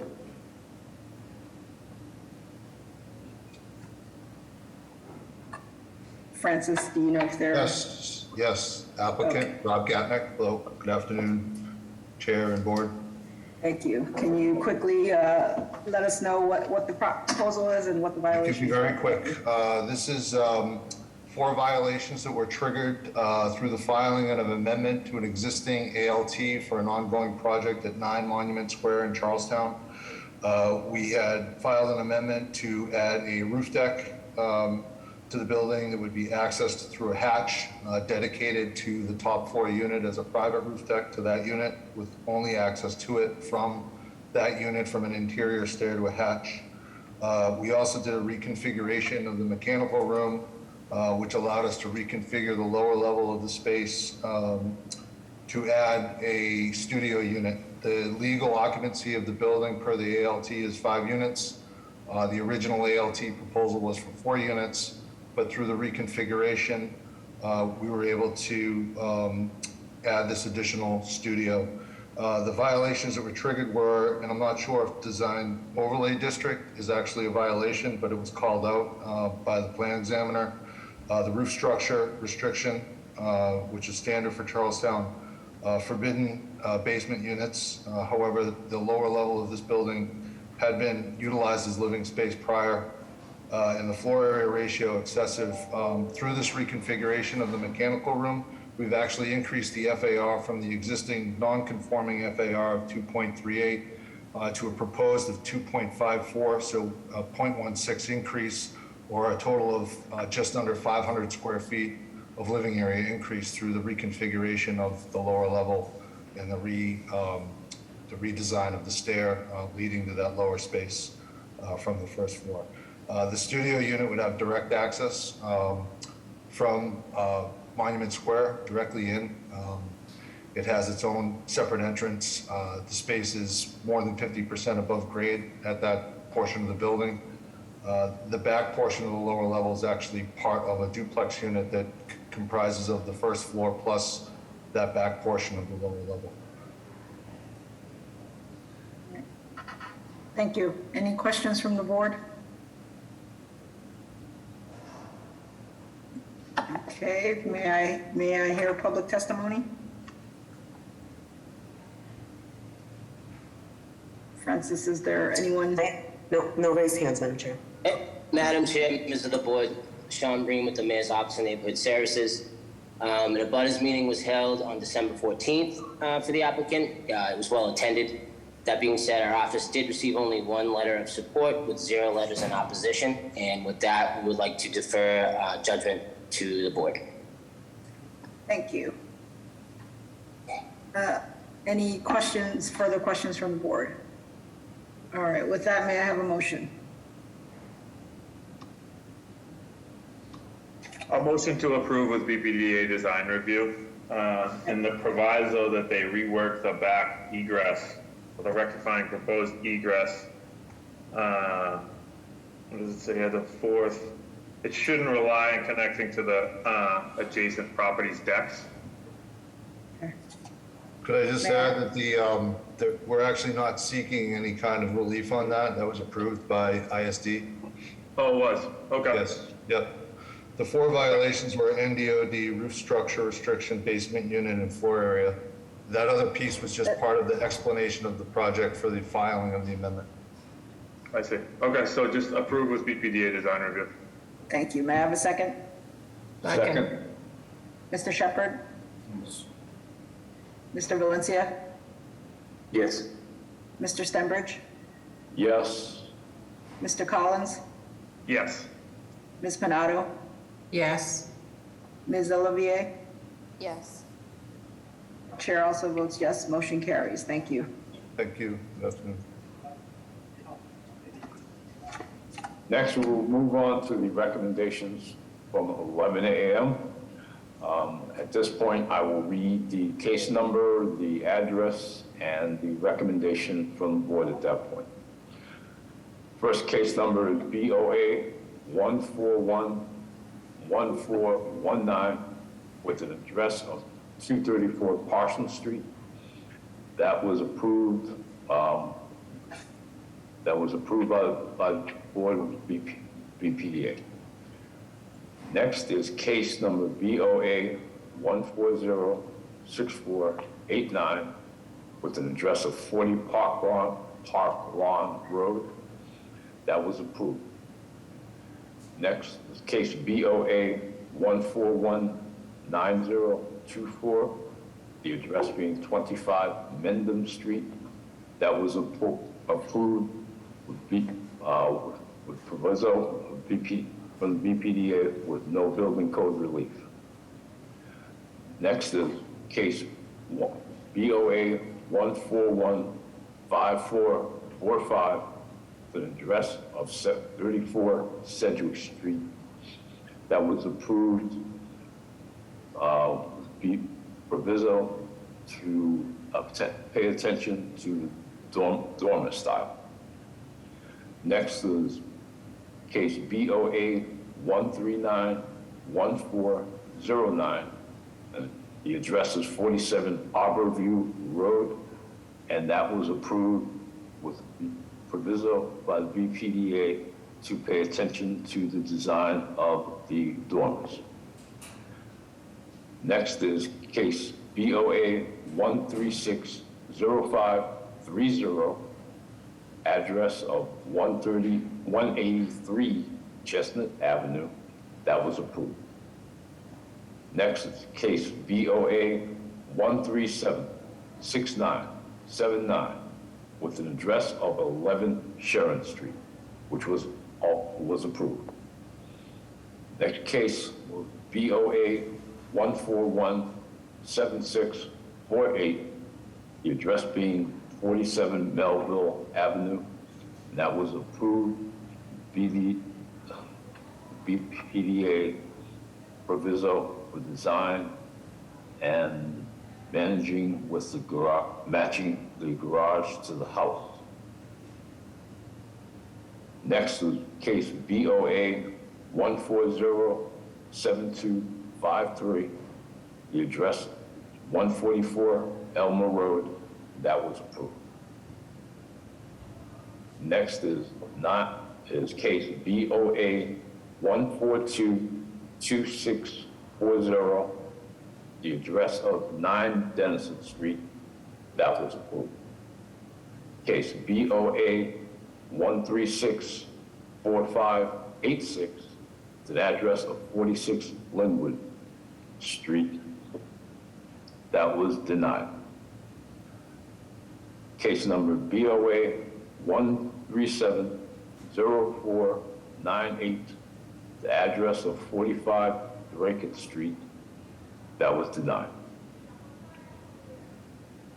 Case BOA 1390377, the address being 118 Bowden Street, that was approved. Next is case BOA 1431633. The address is 244 Newberry Street, and that was approved with proviso for BPDA design for the signage. Next is case BOA 1396206. The address is 43 South Bremen Street, that was approved. Next is case BOA 1396595, the address of 26 Crushway Road, that was denied. That will take us on to the rediscussions. Oh, sorry.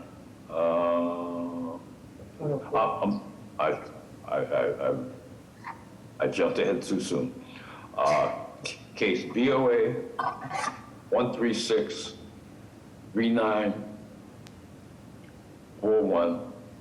the address of 104-106 Trenton Street, that was approved with BPDA approval, and a proviso for exterior was approved with the BPDA proviso for paying attention to exterior changes and signage.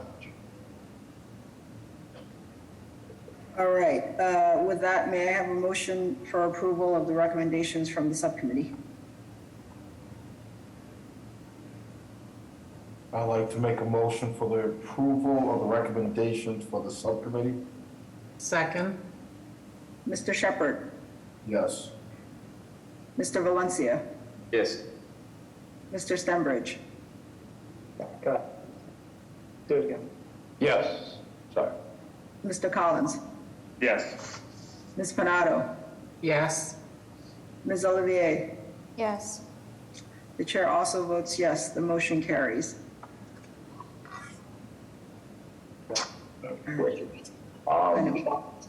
Next, from the rediscussion at 11:30 a.m.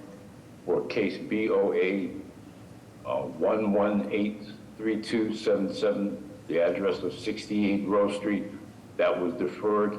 I believe the date was April 22nd at 11:30 a.m. 25th, I think. It's April 25th. April 25th. Thank you. So then we will move on to case BOA 1346254, the address being 10 Woodhaven Street. Is the applicant or representative present? Is Mr. Joyner on?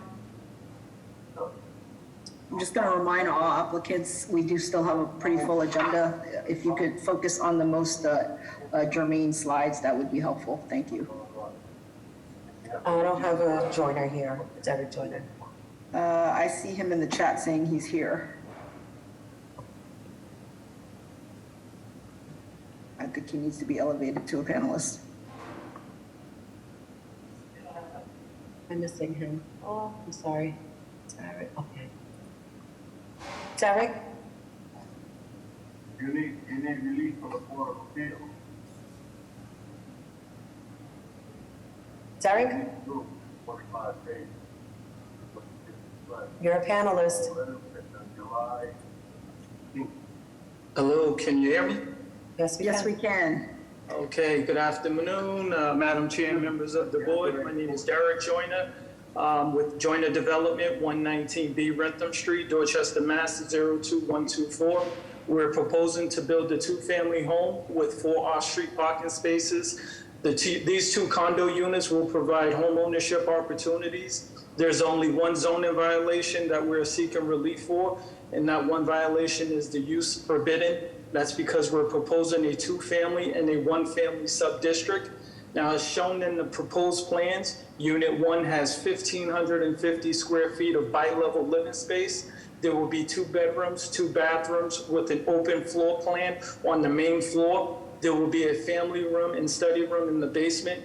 Unit 2 has 1,700 square feet of bi-level living space. There will be 3 bedrooms, 3 bathrooms with an open floor plan, which includes a primary suite in the attic. And I'll pause at this time to answer any questions the board may have. Thank you, sir. Any questions or concerns from the board? All right. I'm sorry, Francis? I have one raised hand. Thank you. May we hear from them? Sure. Margot, you've been unmuted. If you can state your name and address for the record, please.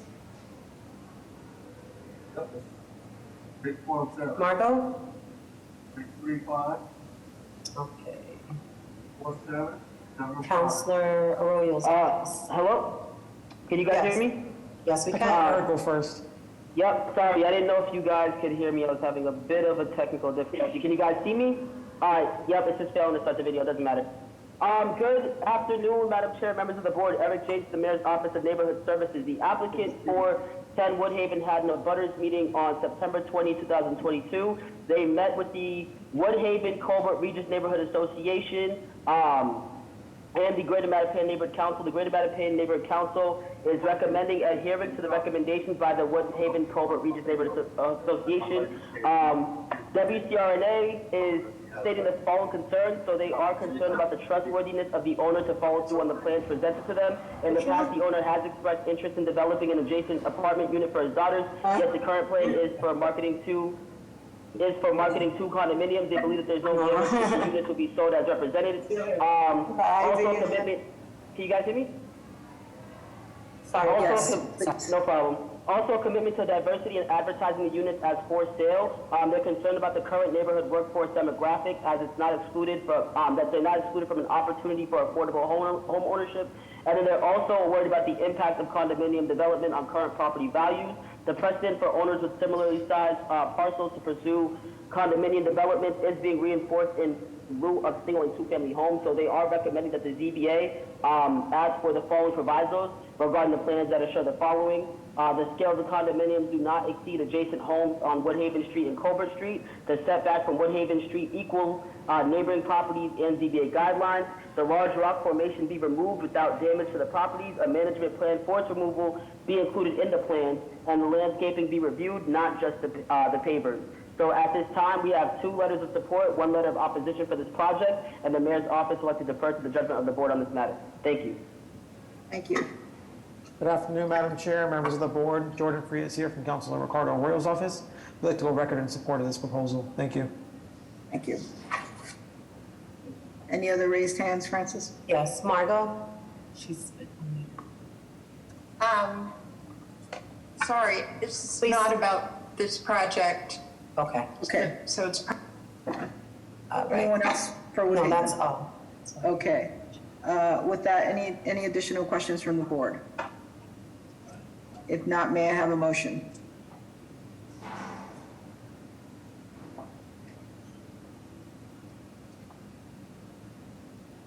May I have a motion? Forgive me, Madam Chair, but we do have 2 letters of opposition from a neighborhood association. Okay. Who are they from? They are from, one was forwarded by Jordan Frias, and they're signed by Lisa Dix and Barbara E. Fields, co-chairs of the Woodhaven Culver Regis Neighborhood Association. Okay, thank you. With that, may I have a motion? I would like to say that I also have a support letter from the city council at large, Julia Mahia. A letter of support, you said? Yes, from the city council at large. Mr. Stenbridge, the representative for Councilor Arroyo's office, who you referenced, indicated that these were not letters of opposition. Can you clarify? I apologize, but that's the way they're labeled. If I may, I can also clarify that. So they did send these recommendations to our office. As of now, they recommended that the ZBA ask for the provisos. However, we did not get any recommendation for opposition or support. They are asking that the provisos do be implemented, though. Thank you. So with that, may I have a motion? Make a motion for approval with proviso of a BPDA design review. I'm not sure any provisos needed. Okay. May I have a second? Second. Mr. Shepherd? Yes. Mr. Valencia? Yes. Mr. Stenbridge? Yes. Mr. Collins? Yes. Ms. Pinato? Yes. Ms. Olivier? Yes. Okay, chair votes yes, motion carries. Good luck. Thank you, Madam Chair, members of the board. Have a good one. Next, we have case BOA 1348905, address being 120 to 124 Babson Street. Is the applicant or representative present?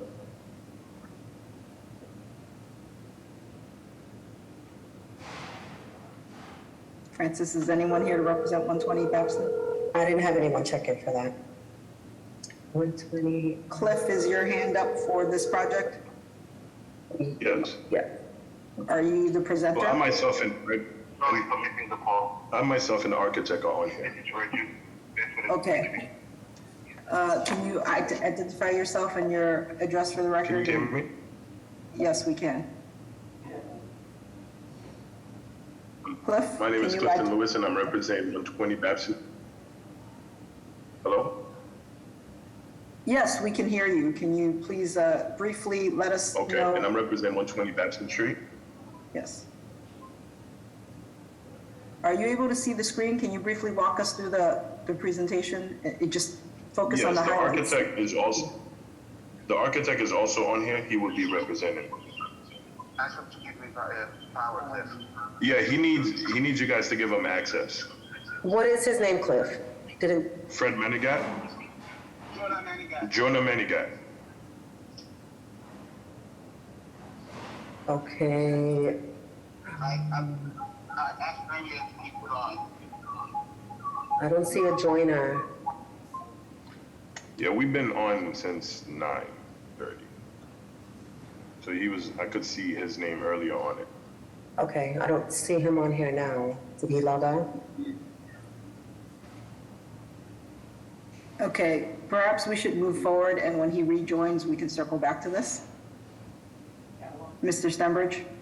Okay, with that, we will go on to the next case. I see a Jonah Magnagat. Is that who we're talking about? Yes, that's who it is. He's on here. He's muted. Jonah Magnagat. Okay. Thank you for finding him. Okay. Francis, can you unmute him or? I apologize, I do not see him. It says F. Jonah Magnagat. Okay, F. Jonah, okay. Yeah. Yes. F. Jonah. See it? Oh, he's a panelist, yes, okay. So So Jonah, you you need to can unmute unmute yourself. yourself, Jonah. Yes, hi. Hi, everyone. Can you guys hear me? Yes, we can. Okay. I know I have to be quick because we're wasting a little bit of time. This is a proposal from my client to create a hybrid of elderly housing on the upper floor of this existing building with adult daycare in the lower level.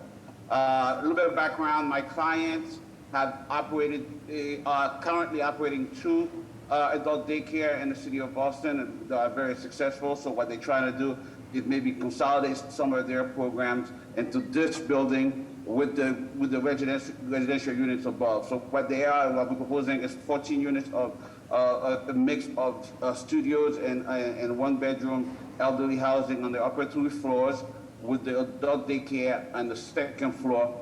On the lower floor, and with supporting spaces spread on each of the floor. Like on the first floor, we have 2 spreading spaces. On each of the other floors, we have an office / kind of a gathering room for each of the floors.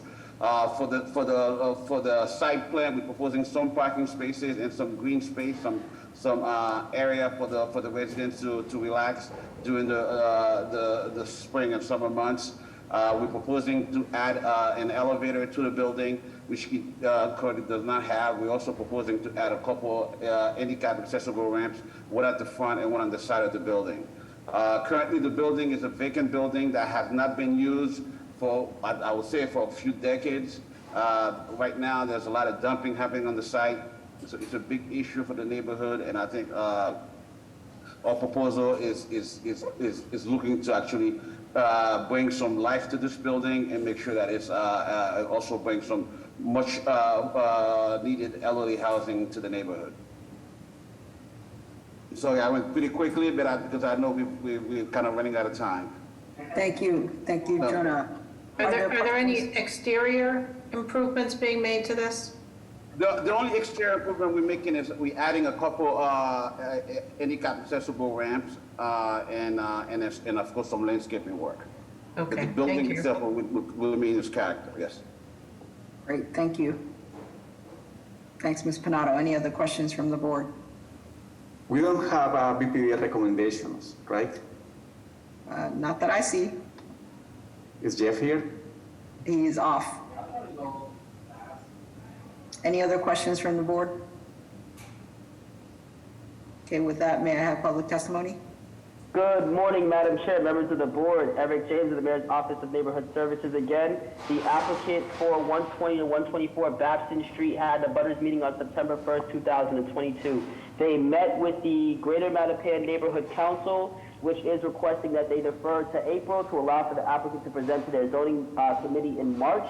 The applicant has stated that they have tried to schedule a meeting with the GMNC on numerous occasions and have been unsuccessful. The GMNC has stated that they were aware of the previous proposal when it was 18 units, but haven't seen any updated plans or met with the applicant since this proposal was reduced to 14 units. They were opposed to the 18-unit and 15-unit proposal, so they would like to hear the 14-unit proposal and the changes to the unit. They are asking that the applicant present the updated proposal to their board in their March hearing. So as of now, we have 0 letters of support and 0 letters of opposition for this project, and we are aiming to defer judgment to the board on this matter. Thank you. If I can just jump in quickly, thank you, Eric. The reduction from 18 to 14 units was suggested to us by the Mattapan Neighborhood Group.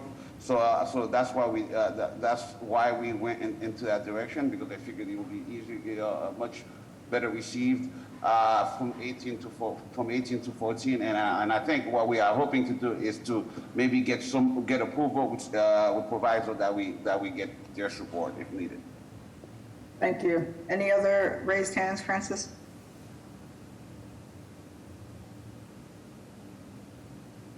Okay. Any other questions from the board? With that, may I have a motion? I think I'd like to propose a motion to defer so the applicant can work to get some support for this project. Is there a second? Okay. Second. Mr. Shepherd? Yes. Mr. Valencia? Yes. Mr. Stenbridge? Yes. Mr. Collins? Yes.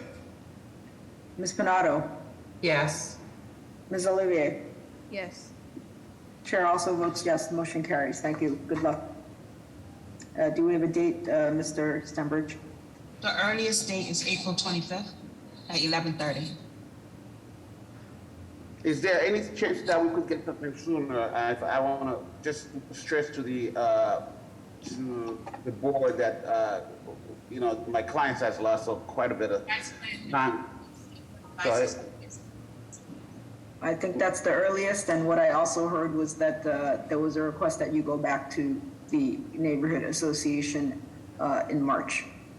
Can I just make a quick suggestion? We've had this project for quite a while now. We've lost quite a bit of money. It's not because of us. It's mostly through the city process of not everyone being aligned. And we've tried numerous of time to try to get this project moved forward for the past years. Like, it's been at least close to 2 years now, where Understood. Well, Javier, a motion was made and we've already voted. So unless Javier says differently, I think we need to move forward. Yes, Madam Chair, I agree with you. April 25th will be the earliest time that we can do it at this point. We do apologize, but we do hope you go back to the community as requested, and then we will see you in April. thank you. Thank you. Mr. Stenbridge, next case. You are on mute. You're muted, Mr. Stenbridge. Sorry about that, Madam Chair. The next two cases together are case BOA 1408351. The address is 570R Warren Street, and along with the adjoining case to that is BOA 1408344, the address being 570 Warren Street. Are the applicant or representative present? Mr. Yes. Small, I'm present. Thank you. Yes, sir, you are present. So good afternoon. Good afternoon, Madam Chair, members of the board, Attorney Derek Small, the business address of 1 Dobson Road in Braintree. With me, I have Eva Comey, who's the president and CEO of Commonwealth Land Trust. And I think Michael Finch, the architect, is also on for the project. Madam Chair, we are here today seeking relief to remove the proviso to this petitioner only from the prior. At 570 Warren Street, we have a lodging house for 17 lodgers. So we are here on that one, remove the proviso to this petitioner only, transfer that license over to Commonwealth Land Trust. On this one, zoning subdistrict is 304,000. Our lot size is 7,629 square feet. And again, our only violation for that one is conditions for the variance to remove the proviso. With regard to 570R Warren, we're changing the legal occupancy from a two-family dwelling to a lodging house for 10 lodgers. Again, there, the zoning subdistrict is 3F per 1,000, and our lot size for that is 4,908 square feet. The use regulations, a lodging house is one of the violations. We are under the FAR. Side yard setback requirement is 10 feet. We have 6 on one and 4 on the other. The rear yard violation requirement is 30 feet, and we have 6.3. Madam Chair, the existing property at 570R, again, is a two-family dwelling, and we are seeking to switch that into a lodging house for 10 lodgers. With regard to the overalls of the plans, we are reducing the number of lodgers from the previous owner who had 56, and we are reducing it to 28. We're set back and we were deferred by the board to go back and meet with the abutters at the rear of the property on Elm Hill Park And I'm happy to say that we did meet with them and we had good dialogue with regard to the project forward. I'll stop there. Myself or Eva Comey, who's the president and CEO of Commonwealth Land Trust, can answer any questions that the board may have at this time. Thank you, Mr. Small. Any questions from the board? So these are lodging houses with shared kitchens and baths. Can you talk a little bit about the operations? Eva, do you want to talk about the operations a little bit? You know, who's the target audience for these properties? Are they currently occupied?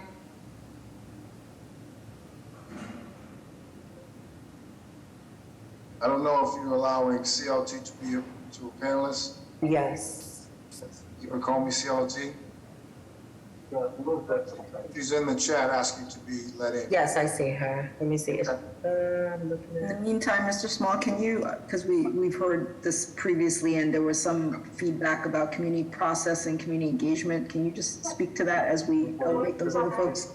Sure, we met with Project Right, Mike Coles from Project Right, I think 3 or 4 times, and they voiced their support for the project. And again, we were deferred to go back and meet with the abutters in the rear of the property on Elm Hill Park. Did meet with those folks. They were very supportive, and as we move forward, and I think a number of their issues were addressed, noting that we are new owners coming into this, as they had issues with the previous owners of the property. Thank you, Mr. Small. Have the other... Good afternoon, this is Eva Comey. Are you able to hear me? Yes, Eva, we can hear you. Okay, thank you for letting me in and helping with the process. So the question was regarding the operations of the property. Yes. So this will be 26 units of supportive housing. They will be fully subsidized and there will be also supported services. The funding will come from the state mostly, through DHCD vouchers and also some funding for services from the Department of Public Health or various other sources that we're still working on. This is very similar to our current operations at Crawford Street. We operate a similar model, and that's in the vicinity. So I don't know if you have any specific questions regarding the... Ms. Panato, did that address your question, or do you have No. additional? Thank you. Thank you. Thank you. Any other questions from the board? With that, may I take public testimony?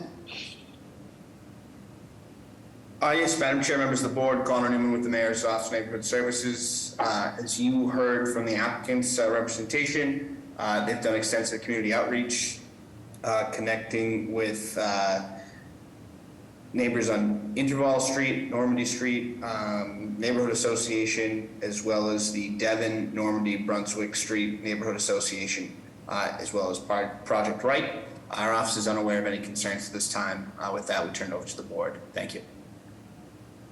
Thank you. Councilor Murphy's office.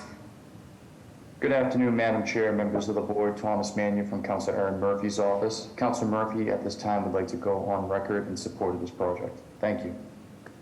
Thank you. Is it Rihanna from Mayor's Office of Housing? Thank you. Good afternoon, members of the board. I'm Assistant Director at the Mayor's Office of Housing, and on behalf of the Mayor's Office of Housing, I want to go on record in support of this project and the work of the Commonwealth Land Trust. The Mayor's Office of Housing is also providing funding to support the development of these affordable supportive housing units. Thanks for your consideration. Thank you. Madam Chair, I have 3 raised hands. Mike, you can state your name and address for the record, please. This is Michael Kosu from Project Right, 320, the letter A, Blue Avenue.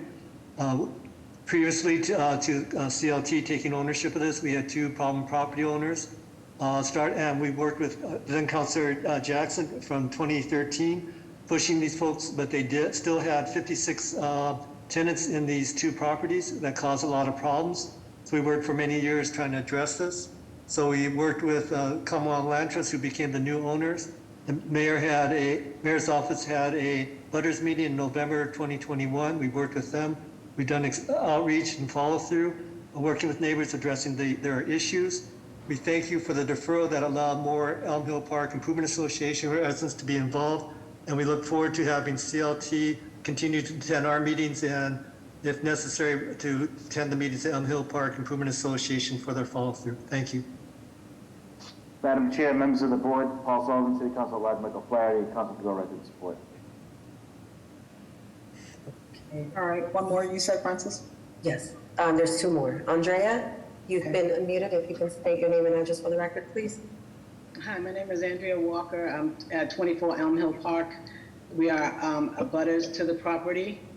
And we would just like to thank the members that allowed us the deferral so that we could have a meeting with the new owners. We did have a great meeting, and we did agree with the letter that Mike Kozel had sent out, and we agree with all the standards that he is looking for in the new owners, and we also offer our support for the project. Thank you. Thank you. And then the last one is T. Simone. You've been unmuted. If you can state your name and address for the record, please. Yes, this is Tyree Birch Simon. I'm also the co-chair of the Elm Hill Park Neighborhood Association. There was a drafted document that we sent over to the ZBA hearing department as well as to Steve Wilkins of the Commonwealth Land Trust. Although we are in support of their initiative, we did have a few things that we would like to contribute to make sure that the neighbors and their neighborhood feel safe and are in full support of what their endeavors are. This document was shared to everyone, and as long as they are able to sincerely and authentically commit to some of the things that the residents of our neighborhood are concerned about, I think that we'll be okay moving forward with their project. Thank you. No additional raised hands, Madam Chair. With that, may I have a motion? I'd like to make a motion for approval with this petitioner only proviso. Thank you. Mr. Shepherd? Mr. Valencia? Yes. Mr. Stenbridge? Yes. Mr. Collins? Yes. Ms. Panado? Yes. Ms. Olivier? Yes. Chair also votes yes, motion carries. Good luck. Thank you, Madam Chair, members of the board, have a good day. Next, we have case BOA 1339787, the address of 17 Sheaf Street.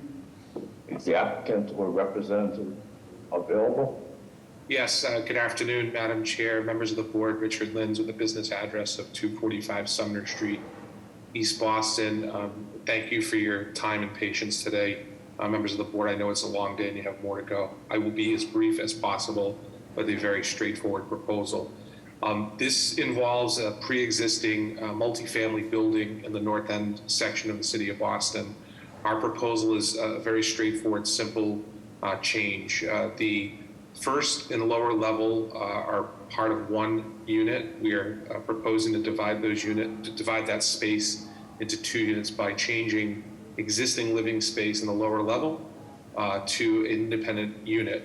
So the change of occupancy here would involve the change from a 6-unit to a 7-unit building. That isn't allowed use under Article 54 in the north end, so no relief necessary for the change of use. Because the building is already non-conforming in most respects with respect to dimensional controls in the neighborhood, the change obviously would trigger some technical violations. If we want to jump to slide 9, I believe that is the relevant slide showing the floor plan of what we're proposing for change here. That slide is perfect right there. So as you can see on the left-hand side of the screen, that is the lower level ground floor plan. That level currently is habitable, occupiable space. There will be a reprogramming of the space directly above it, which is part of the same unit, making that independent living unit, as you can see on proposed first floor plan. The lower level would be a studio-sized unit. We also include an area that's required under the building code for utility space, as you can see outlined in the red area. The building is already fully sprinkled and therefore would comply with the life safety requirements for a building of this size. We are proposing this change with respect to the building and requesting no building code relief for this project. With respect to the relief that is necessary, there is a use issue. This is considered, depending on how you measure the building, this would be considered a basement unit However, we do have adequate availability of windows and openings as shown on the plans that have been submitted. In addition, because the modification of some of the space will increase slightly the total available gross floor area, we are increasing the FAR a bit as well, ever so slightly. It is, again, already a non-conforming condition, so we're requesting relief for that. And then from a technical standpoint, because the building, as it currently sits on the lot, doesn't really afford much open space, the addition or introduction of a new unit triggers usable open space as well. However, we are not decreasing any available area that's on the outside of the building. There really isn't much to speak of anyhow. There is also a minor change on the roof. There are some addition of some mechanicals. We do propose adequate screening and buffering. I know that was part of the BPDA's recommendation as well, which we're happy to work through with respect to those items. Last but not least is parking. The introduction of an additional dwelling unit does require an additional parking space. However, based upon the design of the building and certainly the neighborhood, there would be no opportunity to add additional parking in this particular case. I'll stop there and answer any questions that the board may have, Madam Chair. Thank you. Thank you. Any questions on the plans or the proposal? Plans are adequate. Thank you. With that, may I have public testimony? Good afternoon, Madam Chair, members of the board. My name is Sierra D'Amico with the Mayor's Office of Neighborhood Services. The applicant of 17 Chief Street had completed a community process. There was an abutters held on May 31st, and they do have a letter of support from NUNIC and a non-objection letter from NURA. At this time, I'd like to defer to the board's judgment. Thank you. Thank you. Francis, any other raised hands? No raised hands, Madam Chair. Okay. With that, may I have a motion?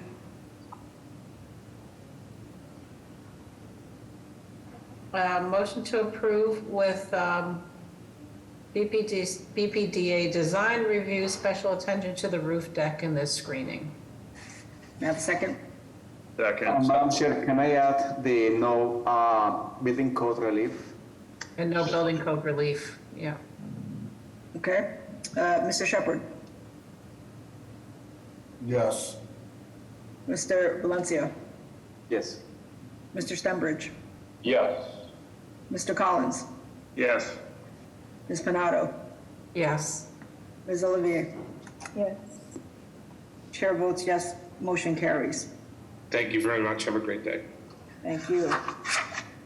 All right, we're inching along. As we inch along to the rehearing for 12 p.m. Case BOA 1177912, the address of 82 to 84 Boston Street. Is the applicant representative available? Yes, Mr. Secretary. Madam Chair, members of the board, Attorney Ryan Spitz with Adams and Moranzi, business address of 168 H Street, South Boston, first floor. With me today is Peter McCleary from Media Partners. As you may recall, this case has been previously brought back to the board for a reconsideration as there were elevation drawings that were inadvertently not submitted to the board upon the initial presentation. Since then, those plans have been resubmitted. They're the plans that are here in front of you today, and then coupled with some administrative deferrals, so we're back here today.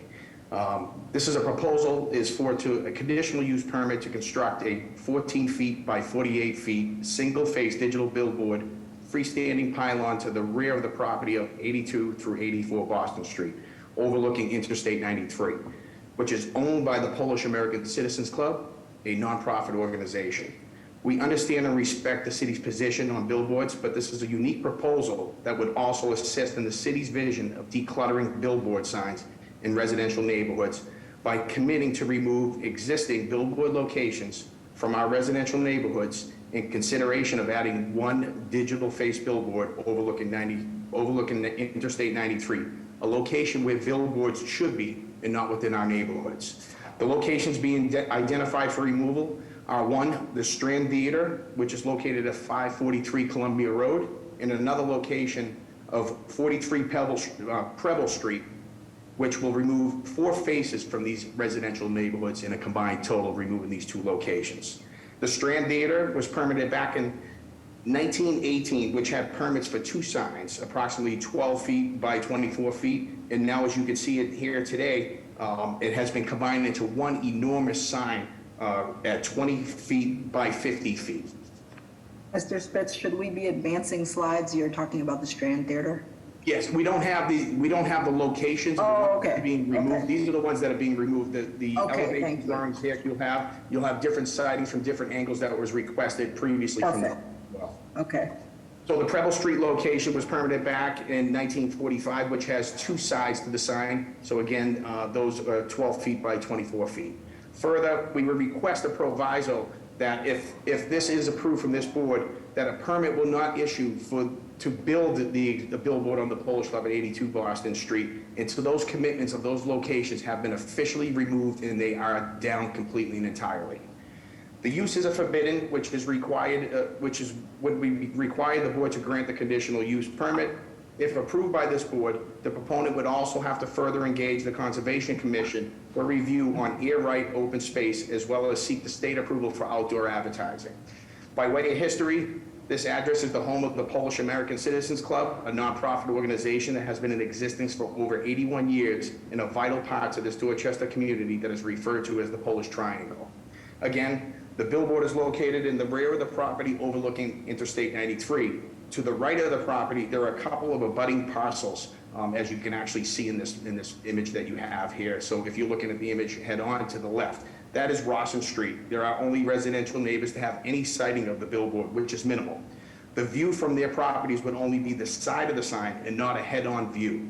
Given this, the operator has decided to use this new light blocking technology that eliminates any light illumination coming from the billboard to where these properties align.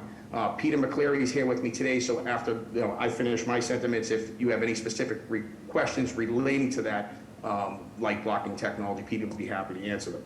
The operator further agrees to add a proviso, again, if this board approves this billboard, stating that if the light blocking technology does not function as it's supposed to and is expressed to the neighbors of Rawson Street, then the sign will come down. Further, the proponent has agreed, as requests from the neighbors, to add some plantings along the sidelines of 93 to block in their properties to prevent any sort of more pollution that the cars that they're experiencing from 93. Again, lastly, we understand the BPDA's recommendation, and if approved, the operator will comply with all the conditional requirements under Article 11, Section 6, but will amend their hours of operation from 2 a.m. to 7 a.m. Rather than using those hours, the proponent has decided to choose to use the hours of 12 a.m. to 7 a.m. to prevent any more distraction during the dark morning hours of travel. At this point, I'm going to hand it over to the board for any questions. Great, thank you. I think you've answered my main question, which was whether you've identified the other billboards to remove. So with that, are there any other questions from the board? So I'm just trying to understand this a little bit. So does the proponent own the signs at the Strand Theater and on Preble Street? No, he does not own those signs, but he has signed agreements with those locations that those locations will be removed. And again, that's us asking the board, if approved, to have that proviso. If those sign locations do not come down, no permit will issue for this board to be built. Do we have something from those owners? It seems to me that we would want to see something like that. Has it been submitted to the city? Yeah, well, legally, I'm not quite sure, or if there's non-disclosures. I didn't have any sort of capacity in negotiating those deals or settlements. And typically, from what I'm told, is that there's usually a non-disclosure in there of not sharing the confidential information within those agreements.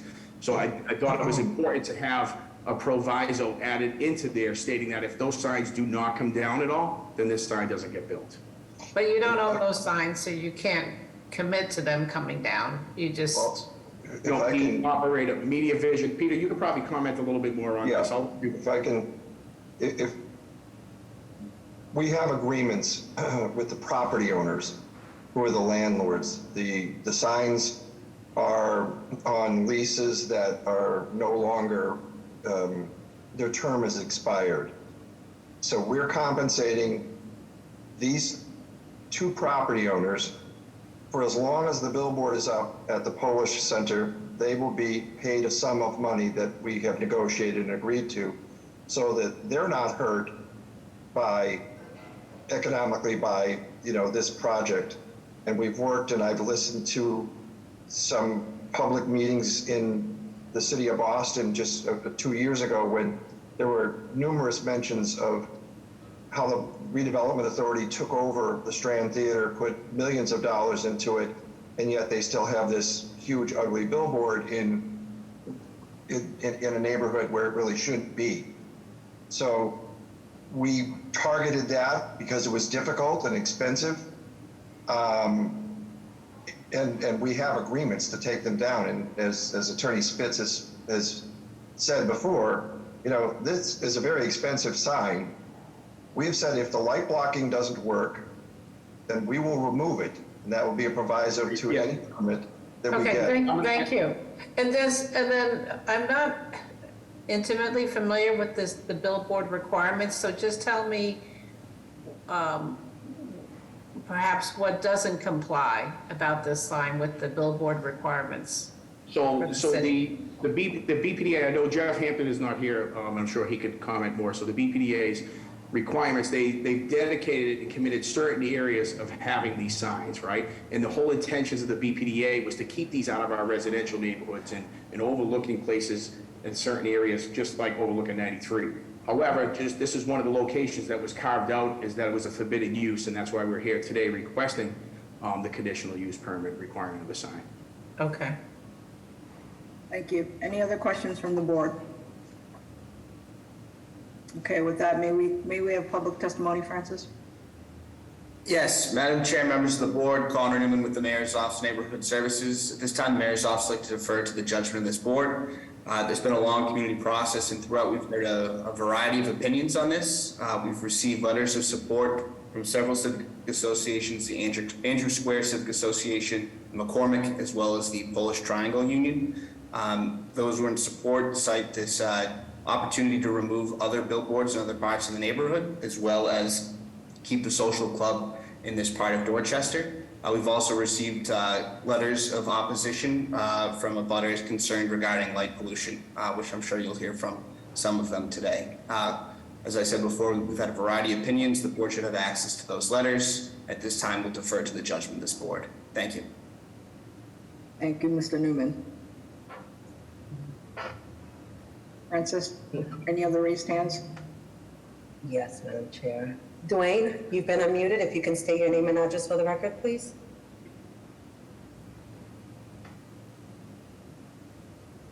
Okay, how about Councilor Murphy's office? Good afternoon, Madam Chair, members of the board. Tom Mannion from Councilor Aaron Murphy's office. With the support of Andrew Square Civic Association, McCormick Civic Association, and support from the Polish Club itself, Councilor Murphy at this time will be in support and would like to be on record in support. Thank you. Thank you. Madam Chair, members of the board, Paul Sullivan, for City Council at large, Michael Flaherty. Due to the revenue that this would generate for the Polish Club, a great community spot for the Dorchester South Boston neighborhood, and the fact that there are other billboards throughout the neighborhood that will be removed, council would like to go on record in support. Thank you. Any other raised hands? Francis? Sorry, Madam Chair, I apologize. Elizabeth, you've been unmuted. If you can state your name and address for the record, please. Good afternoon, this is Elizabeth Chabert, Cyber. Can you hear me? Yes, yes, sir. Okay, I own 31 Rawson Street, directly abutting the billboard. I will be directly impacted by the billboard, and I support the project. I was brought up in Polish community, and the American Citizens Club is an important organization to the Polish community that has been around for 80 years, and I would like to support the project. Thank you. Is there anyone else to speak, Francis? Yes. Peter, you've been unmuted. If you can state your name and address for the record, please. Hi, yes, my name's Peter Giesek. I live at 141 Dorchester Ave in South Boston. I'm also the treasurer of the Polish Club. Obviously, I'm in support of this project, but just wanted to quickly say that in terms of the revenue that this will generate for the club, we've been around for over 80 years. This is the kind of revenue that we can take and invest in the club and make sure that we become self-sustaining and can be around for another 80, 160, however many years, so that our kids and grandkids can have the same experience we've had with the club. So it's near and dear to our membership, it's near and dear to our heart, and really hoping that we get approval here today because it'll fundamentally alter the course of the club for us. So thank you so much for your time and your consideration. Thank you. Francis, can we take a couple more and then we'll proceed? Okay. Maria, you've been unmuted. If you can state your name and address for the record, please. Hi, I'm Maria Lyons. I live at 176 Walnut Street in Dorchester, and I am opposed to this digital billboard as I am opposed to all digital billboards. They've neglected to mention that it's also against the Federal Highway Beautification Act. But anyway, I travel daily on this road, so I am also an abutter by traveling by to and from every single day. And it's a very dangerous crossing. There's many entrances and exits. And if you look at the picture that they've shown, you'll see that it's facing the north route in, but it's on the opposite side of the road, which will really distract drivers take their eyes off the road. Now, this area is beginning to look like Times Square, not world-class Boston.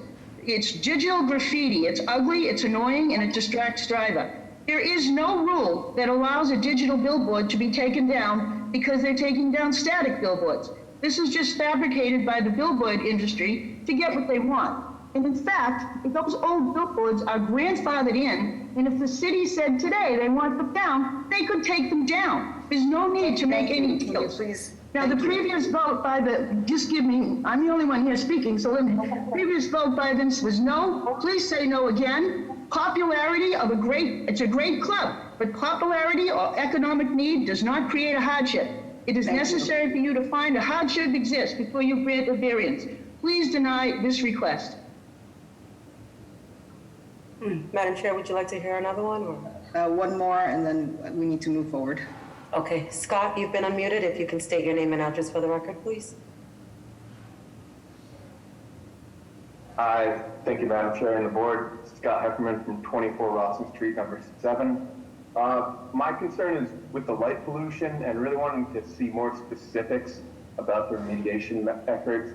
I know I talked to Peter, he was very helpful about the idea of planting some trees. As you can see, I'm on Rawson Street and I look downwards at the billboard, and my concern is if they're planting baby seedlings, even 6 feet tall trees, you can see from, I sent an email to the zoning board public input.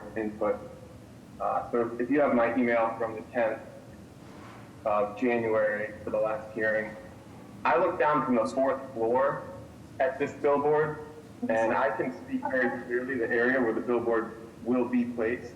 And unless these planted trees are level with the 3rd story of the buildings in front of it, they're not going to do anything to block my direct view of this billboard. And so I don't want to be looking at a billboard for 5 years until the plants that they've put in grow tall enough to actually block the view of it. Thank you. Madam Chairman? Yes. There were other slides in the presentation that was up, and one of them shows the landscaping where we've committed to planting 10-foot tall green giant arborvitaes along the entire fence area where I had spoken to Mr. Hefferman about. So that can be part of it. I mean, we intend to do that just as a buffer, just from noise, sound, and air pollution. We plan to do that all the way around. And those trees can grow to be 65 feet tall, and they grow as fast as any tree you can plant. Any other questions from the board?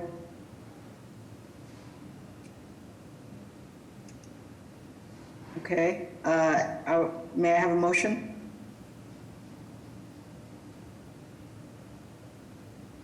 Do we still have the BPDA on the board, on the call? Oh, no, Jeff's been off. Do you want to read their recommendation? Well, the recommendation for, I forget. So they- As the applicant noted, their recommendations for, I think, any billboards are denial. Yeah. For electronic billboard is forbidden use. In this location, right? And inappropriate use. Forbidden and inappropriate use. And just to note, Madam Chair, yes, we do have letters of support from each side. Thank you. Any questions, any other questions? Thanks, Ms. Panado. Chair, I make a motion to deny this proposal. Second. Mr. Shepherd? Yes. Mr. Valencia? Yes. Mr. Stenbridge? Yes. Mr. Collins? No. Ms. Panado? Yes. Ms. Olivier? Yes. The chair also votes no, but I believe the motion carries. Next case. Thank you. Moving to the 1 p.m. hearings. I didn't understand it.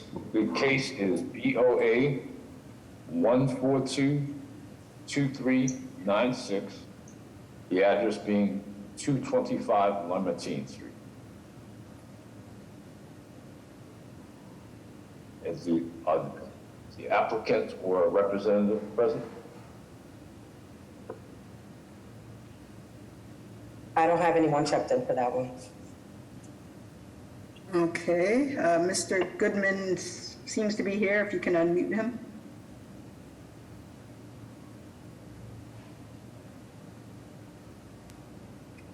Have you found him? Lee Goodman?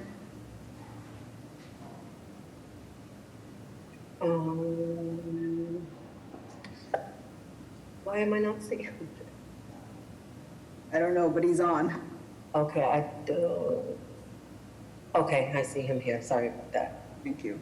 Go ahead, Mr. Lee. You've been unmuted. If you can state your name and address for the record, please. Thank you. Good afternoon, Madam Chair.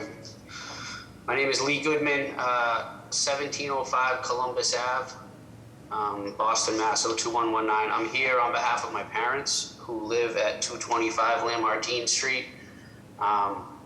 They've lived there since 1978. My dad actually did a project here in 1985 where he built 4 units, two families, and they live in the front building, which is the focus of this request. They essentially raised their family there, myself and my 2 sisters. We've now moved out, so they want to take their unit and divide it into 2 units, which would make the existing 2-family into a 3-family. If you go to slide 7, you should be able to see essentially what the proposal is. We're not changing anything to the footprint. It's just making one unit a basement 1st floor unit and the other one a 1st floor 2nd floor unit. So again, you know, it's just two of them living in a 3-bedroom, 4-bedroom condo today. It's too big, so they want to make it into 2. We have existing non-conforming variances because of the 2 buildings on the same lot, but we're not changing anything to the footprint. Thank you, Mr. Goodman. Any questions on the proposal? Drawings are adequate. Thank you. Okay, Yes, with that, if I can ask, what is the height of the basement unit? What is the height for that unit? It's about 8'10". My dad had a wood shop down there in the 80s, 90s. So it was always intended to become a unit in the future. It's in the condo docs actually that they are allowed to do this work. So this was planned as early as like 1985, believe it or not. And is it above grade or below grade, and how do you access this basement unit? So it's sprinklered, so there's a single access point through the stairway. You can see it top left, but there's also a very large window well, which you can see kind of built around the top of the page there, that gives you egress windows as well. That's just giving you a lot of light. So it's completely below grade, this unit? Only the 2 bedrooms. There's also a bedroom as well as a kitchen that's at the first floor. So it's 2 additional bedrooms below grade. So it's a 2-level unit? Correct. It's a Basement duplex. first. Exactly. So it's not a basement unit per se? It's a 2-level unit, but the basement is fully below grade and has bedrooms downstairs and up. Is that? Correct. There's bedrooms on both the first floor and the basement level, but the window well gives you access out directly. Okay. Any other questions from the board? Yes, Mr. Goodman, are you planning to cut any trees on the property? I'm just reading the BPDA recommendation and they are mentioning about something about keeping the trees. Yeah, they're not changing any trees, anything from the footprint. All the work is interior to the house. Thank you. Thank you. May I have public testimony? Hi, yes, good afternoon, Madam Chair, members of the board. My name is Tiffany Caballero. I am the Jamaica Complaint Liaison from the Mayor's Office of Neighborhood Services. And a butters meeting was facilitated by our office on Thursday, November 10th of last year. They received support from the Jamaica Plain Neighborhood Council Zoning Subcommittee back on December 7th of 2022. I'm aware of any opposition and would like to go on record deferring to the judgment of this board. Thank you. Thank you. Madam Chair, members of the board, Paul Sullivan for City Council at large, Michael Flaherty. Due to the having known no opposition, as well as the support from the JP&C, Council to a record support. Thank you. Any other, Francis, raised hands? Okay, with that, may I have a motion? Madam Chair, I make a motion to approve with proviso that no building code is allowed. No building code relief. Yeah, okay. Correct, May I have a yes. second? That's correct. Second. Okay, Mr. Shepherd? Yes. Mr. Valencia? Yes. Mr. Stenbridge? Yes. Mr. Collins? Yes. Ms. Bernardo? Yes. Ms. Oliver? Yes. Chair also votes yes, the motion carries. Thank All you. right. Thank you. Moving on to case BOA 1392588. The address being 5 to 7 Perkins Avenue. Is the applicant or a representative present?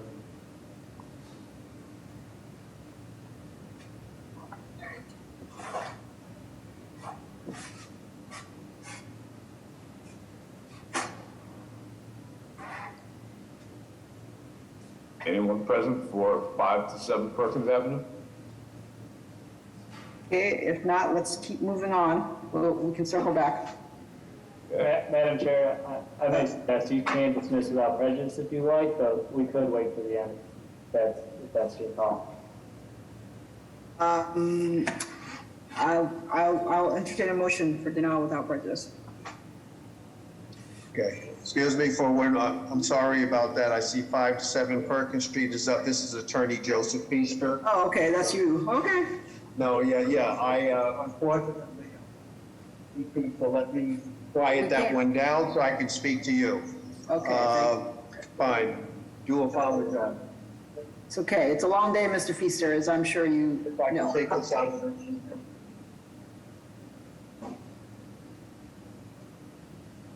Thank you for your indulgence. I know it's been a long day for all of you. To do that, Joseph Feaster from the law firm of Dane Torpy, 175 State Street in Boston. Greetings to Madam Chair and the members of the board once again. This is a project which the applicant has been wanting to erect two townhouses on 5 to 7 Perkins Street and combining a lot at 9 Perkins Street as well. Combining 4 lots in order to put 2 townhouses on here. Principally, the applicant intends to be building a townhouse for her son and has had the community support, which I'm sure the Mayor's Office of Neighborhood Services will speak to, but I wanted to have the architect Alan Chris to present to you the project as we are proposing it. So Alan, if you could go ahead. Has Alan been placed into a presenter?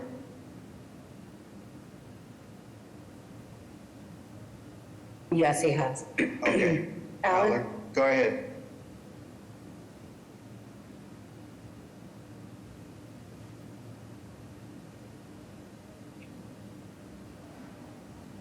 Alan, if you can, you may be on mute. Alan? Yes, hi. Okay. Hi, my name is Alan Christ, and I'm the architect for 5 to 7 Perkins Avenue. 5 to 7 Perkins Avenue sits on the corner of Perkins Avenue and River Streets in Hyde Park. If we could go to slide number 7, the site plan. Here we go. The 2 new units that we're proposing occupy 4,664 square feet of the 8,168 square foot site. This results in FAR of 0.57, which slightly exceeds the 0.50 requirement for the 2F 5000 zone. The goal of the project was to knit together the streetscapes of both Perkins Ave and River Street with 2 4-bedroom, 2.5-bath, semi-attached units that took their design cues from the adjacent structures of the neighborhood. We're asking for variances for 2 elements: the rear setback in this location, which is 10 feet as designed, and as well as the 0.57 floor area ratio. And if I could just go to slide 11 to quickly run through the plans.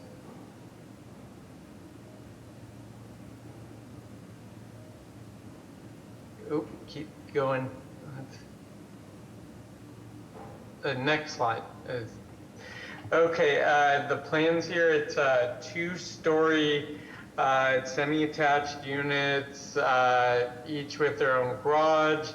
The living spaces are an open plan arrangement on the first floor. Each has a covered porch at the entry and ample light on 3 sides. If we could go to the next slide.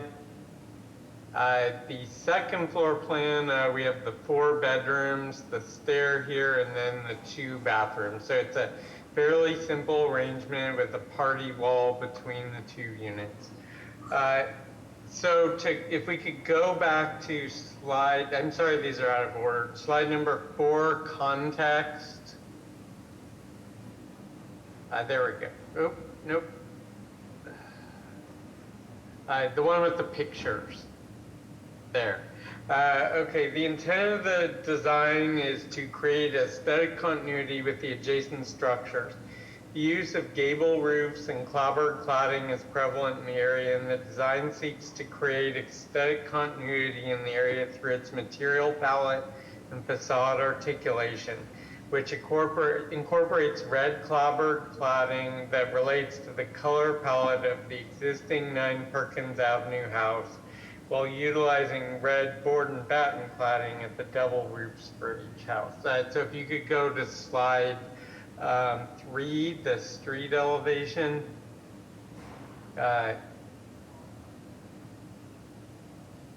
Keep going. That one. Let's see.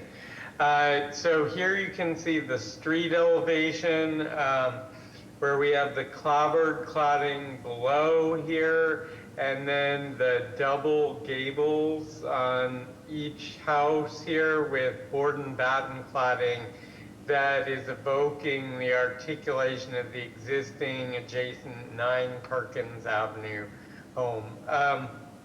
The project uses casement windows to provide connection to the outdoor spaces and maximize the amount of light in each space, and zinc cladding at the roof, while the bays provide some material variation and texture on each facade.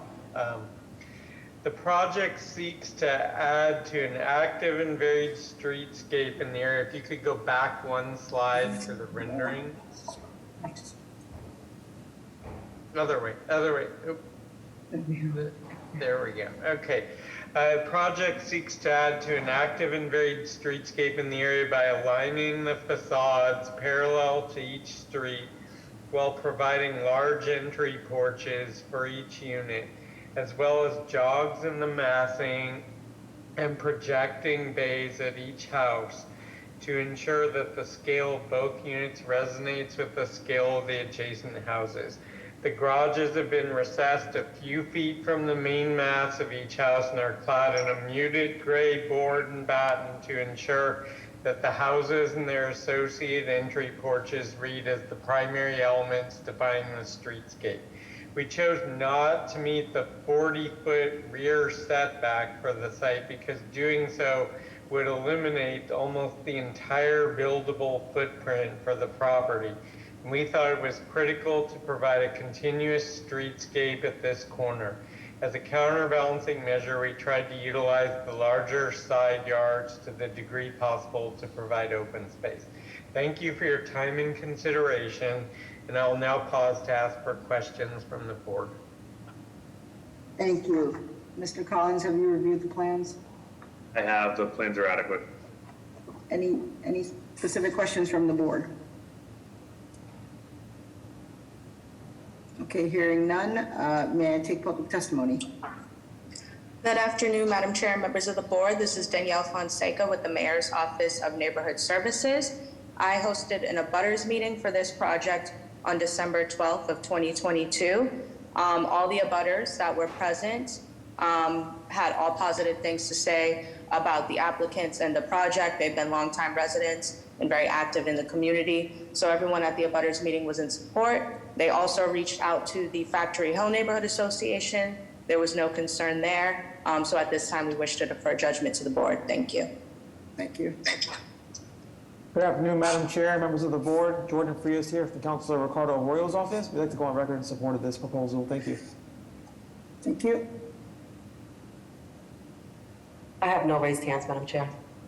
Okay, BPDA recommends approval with proviso that plans be submitted to BPDA for design review with attention to increasing rear yard setback. With that, may I have a motion? Madam Chair, motion to approve with proviso that BPDA review the plans and the design.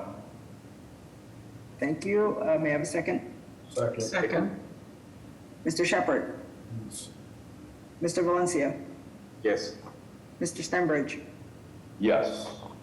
Mr. Collins? Yes. Ms. Panado? Yes. Ms. Olivier?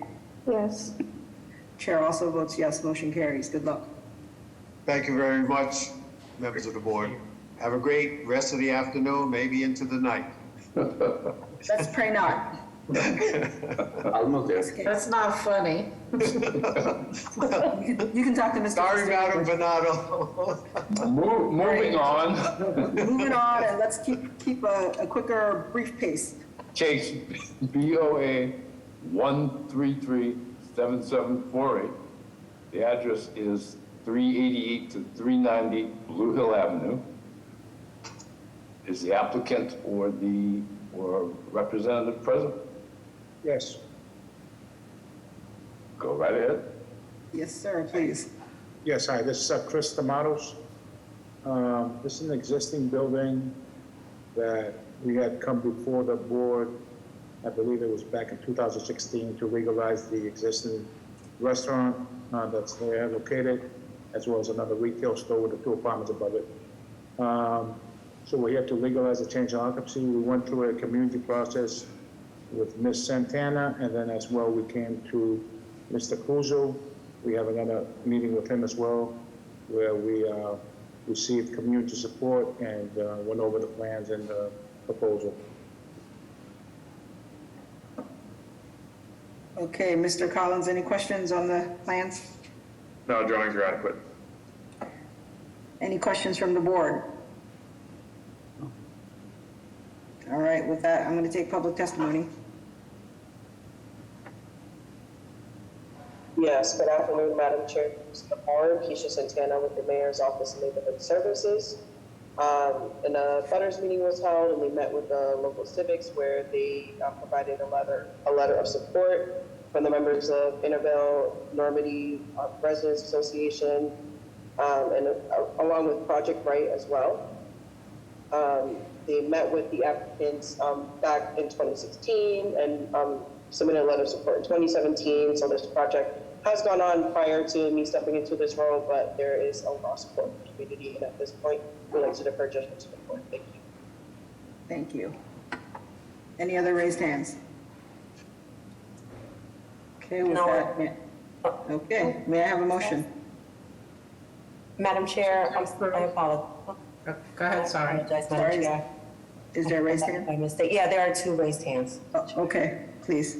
Chris, you've been unmuted. If you can state your name and address for the record, please. My name is Chris Tomatos, 619 Center Street in Jamaica Plain, Mass. Yeah, I think he's the proponent. I think he's the proponent, yes, exactly. So, Councilor Worrell's office? Mike, I have, Mike, you've been unmuted? Mike? I'm sorry, let Councilor Worrell speak. Thank you, Madam Chair. Good evening, Madam Chair, members of the board. My name is Ayemide Oluwuyo from Council Worrell's office. In regards to 388, 390 Blue Hill Ave, with the applicant having support from both Facein and Intervale civic associations, as well as various letters of support, the council would like to go on record in support of this project. Thank you. You said there was one more raised hand, Francis? Yes. Mike? This is Michael Close, Project Right, 320 letter A, Blue Avenue. We're in support. Good luck. Thank you. Thank you. All right, That's all. with that, may I have a motion? Motion to approve. May I have a second? Second. Mr. Shepherd? Yes. Mr. Valencia? Yes. Mr. Stenbridge? Yes. Thank you. Mr. Collins? Yes. Ms. Pinato? Yes. Ms. Olivier? Yes. Chair also votes yes. Motion carries. Thank you very much, Next everybody. case. The next 3 cases, the canyon cases, first being case BOA 1361754, address 26 St. Albans Road.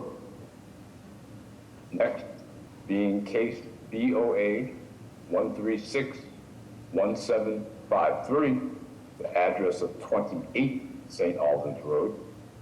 And the last of these are case BOA 1387903, the address of 773 to 775A Huntington Avenue. Is the applicant or representative present? I will ask the applicant to please, focus on the slides that are relevant. It's a long day for us all. Thank you. I see David's on here. Dave? The applicant is here. Dave Tregorth, can he be unmuted or recognized? This is Yes, he's unmuted. Go ahead, Dave. Go ahead, David. Dave, can you speak up? Mr. Munkenbeck, we also need you to speak up. All right. Can you hear me at all? Softly, yes. Okay. Peter, I'm here now. All right, go ahead, David. All right, appreciate it. Sorry, just getting in as a panelist. Good afternoon. Thank you, Madam Chair and the board members for the opportunity to speak about this important affordable housing project in Mission Hill and the variances that we're seeking to support it. My name is Dave Tregorth at 50 Summer Street in Boston. I'm a project manager. I've got Peter Munkenbeck, as you saw, Karen Gately, who's the executive director of the Roxbury Tenants of Harvard, Aaron Hodges, who's our architect with Stantec, and Joe Lieber, our attorney. As noted, while this is one project, we're covering 3 companion parcels. This project will replace a vacant parking lot along Huntington Avenue and Mission Hill with a contextually designed 112-unit building containing 57 affordable rental units, 55 affordable and market rate homeownership units, and 2,900 square feet of retail space. 74% of the units will be affordable to incomes between $30,000 and 120% area median income. Below ground, there will be 20 parking spaces and the BPDA required interior bike parking. As you can see from this slide, it's adjacent to high employment centers and transit in front of the Green Line T station, and immediately adjacent to the LMA and the Roxbury Tenants of Harvard, a nonprofit sponsor of this project and owner of many of the adjacent parcels. Residents living here will have access to the numerous playgrounds and parks maintained by the Roxbury Tenants of Harvard, and they will have access to the Roxbury Tenants of Harvard Community Center, which features a full-size basketball court, fitness center, dance studio, and youth lounge. The building will be built to Passive House standards. It was approved by the Boston Civic Design Commission, the BPDA board, and has undergone an extensive community input process as part of Article 80. If you go to the next slide, before handing it off to the design team, I just want to show you the parcels and how they're getting put together. It cuts across a 3F2000 in the rear and neighborhood shopping in the front. Once combined, it'll be about 14,910 square feet. And you can see that we are taking the rear lot of 26 and 28 St. Albans, highlighted in red, and we are combining it with the parcel that is in the front along Huntington Avenue to create one parcel that will support this project. The Roxbury Tenants of Harvard owns all three of these parcels. Currently, 26 and 28 St. Albans are multifamily housing with 2 units each, and the buildings on those parcels will remain unchanged as part of this project. Ultimately, we are just going to be transferring it simultaneously as we move this project forward. We are seeking on 26 and 28 St. Albans, we're seeking 3 variances for 28 St. Albans and 4 for 26 St. Albans. And then we're seeking 5 variances as noted for 773 to 775 Huntington. But those are as part of the record. We comply with all other zoning requirements. And I'll hand it off to Erin Hodges for a quick presentation just about the building. Thanks, Dave. Hi, everyone. If you could go to page 3. The ground floor of the project is proposing significant improvement of the existing site condition. If you actually go 2 more pages forward, this is an illustrative plan showing us creating new sidewalks, preserving existing trees, adding new pedestrian connection to the northwest portion of the RTH campus, and creating significant amount of community commercial space as well as a entrance to the residential portion of the project that's up above. Next page, we are showing, in addition to the Huntington Street frontage public realm improvement, we're also proposing a pedestrian bump out of the Fenwood and Huntington corner and adding blue bikes to further improve pedestrian safety and transit friendliness. The building itself, on the next page, we are showing a few renderings of the building as updated design, working with the community, working with BPDA design staff and the BCDC to push the height of the building back from Huntington Ave while filling in a missing tooth on the band of Huntington Ave where it's currently used as a parking surface parking lot. So with the building pushed back, the 3-story podium is consistent with the existing brick facade up and down the street. And with our facade, if you go to the next page, majority of the facade is also cladded in this very finely detailed brick, consistent with the context material that's used in the neighboring building on Huntington Ave and beyond. So with that, we just want to end on the program of the project. It's a breakdown on the last page. Again, we're providing 112 new homes. 55 of those will be condo, 57 will be rental, with a high percentage of affordable. The AMI breakdown is on the bottom left side of the page. Thank you for your time. We're open to any questions at this point. Thank you so much. Is there anyone from BPDA that's on from this project? Okay, doesn't sound. I would report that we have completed the Article 80 process, and we received that vote in August. A vote of approval. A vote of approval from the BPDA in August. Thank you. Sorry, we're just missing that. Any questions from the board? Okay, while you think on that, let's take public testimony. Hello, Madam Chair, members of the board, Maggie Van Squip from the Mayor's Office of Neighborhood Services. At this time, our office would like to defer to the judgment of this board. These proposals were covered by the Article 80 process for 775 Huntington Ave. The Roxbury Tenants of Harvard community was consulted throughout the process, and our office is unaware of any concerns at this time. Thank you. Thank you. Francis, any other? No raised hands, Madam Chair. Okay. All right, with that, may I have a motion? To approve? Second. Okay, Mr. Shepherd. Mr. Valencia. Yes. Mr. Stembridge. Yes. Mr. Collins. Yes. Ms. Panado. Yes.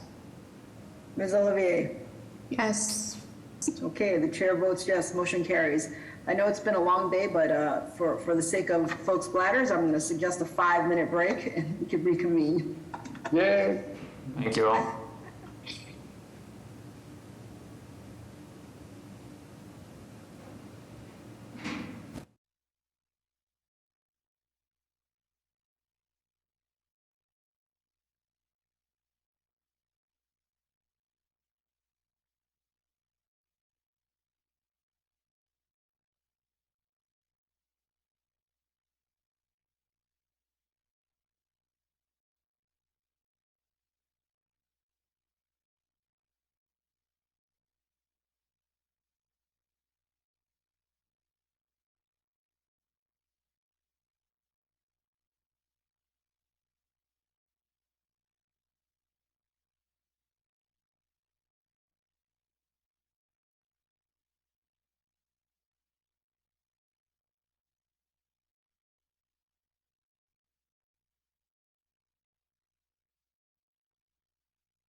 All right, let me know when I can reconvene, Javier.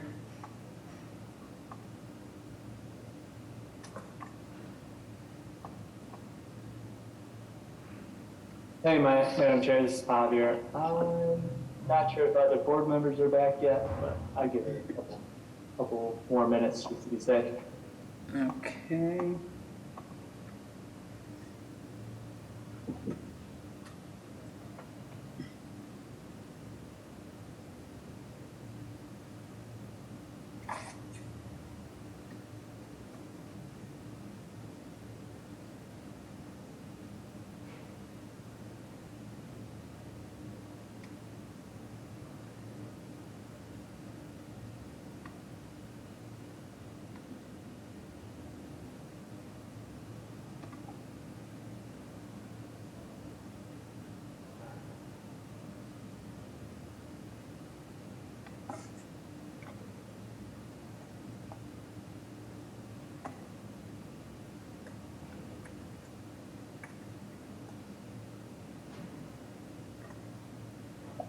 Madam Chair, I think we're good to go. I'll do another roll call. All right. Mr. Shepherd. Present. Mr. Valencia. Present. Mr. Stembridge. Here. Mr. Collins. Okay, Ms. Panado. Here. Ms. Olivier. Here. Mr. Collins. Okay, I see him. All right.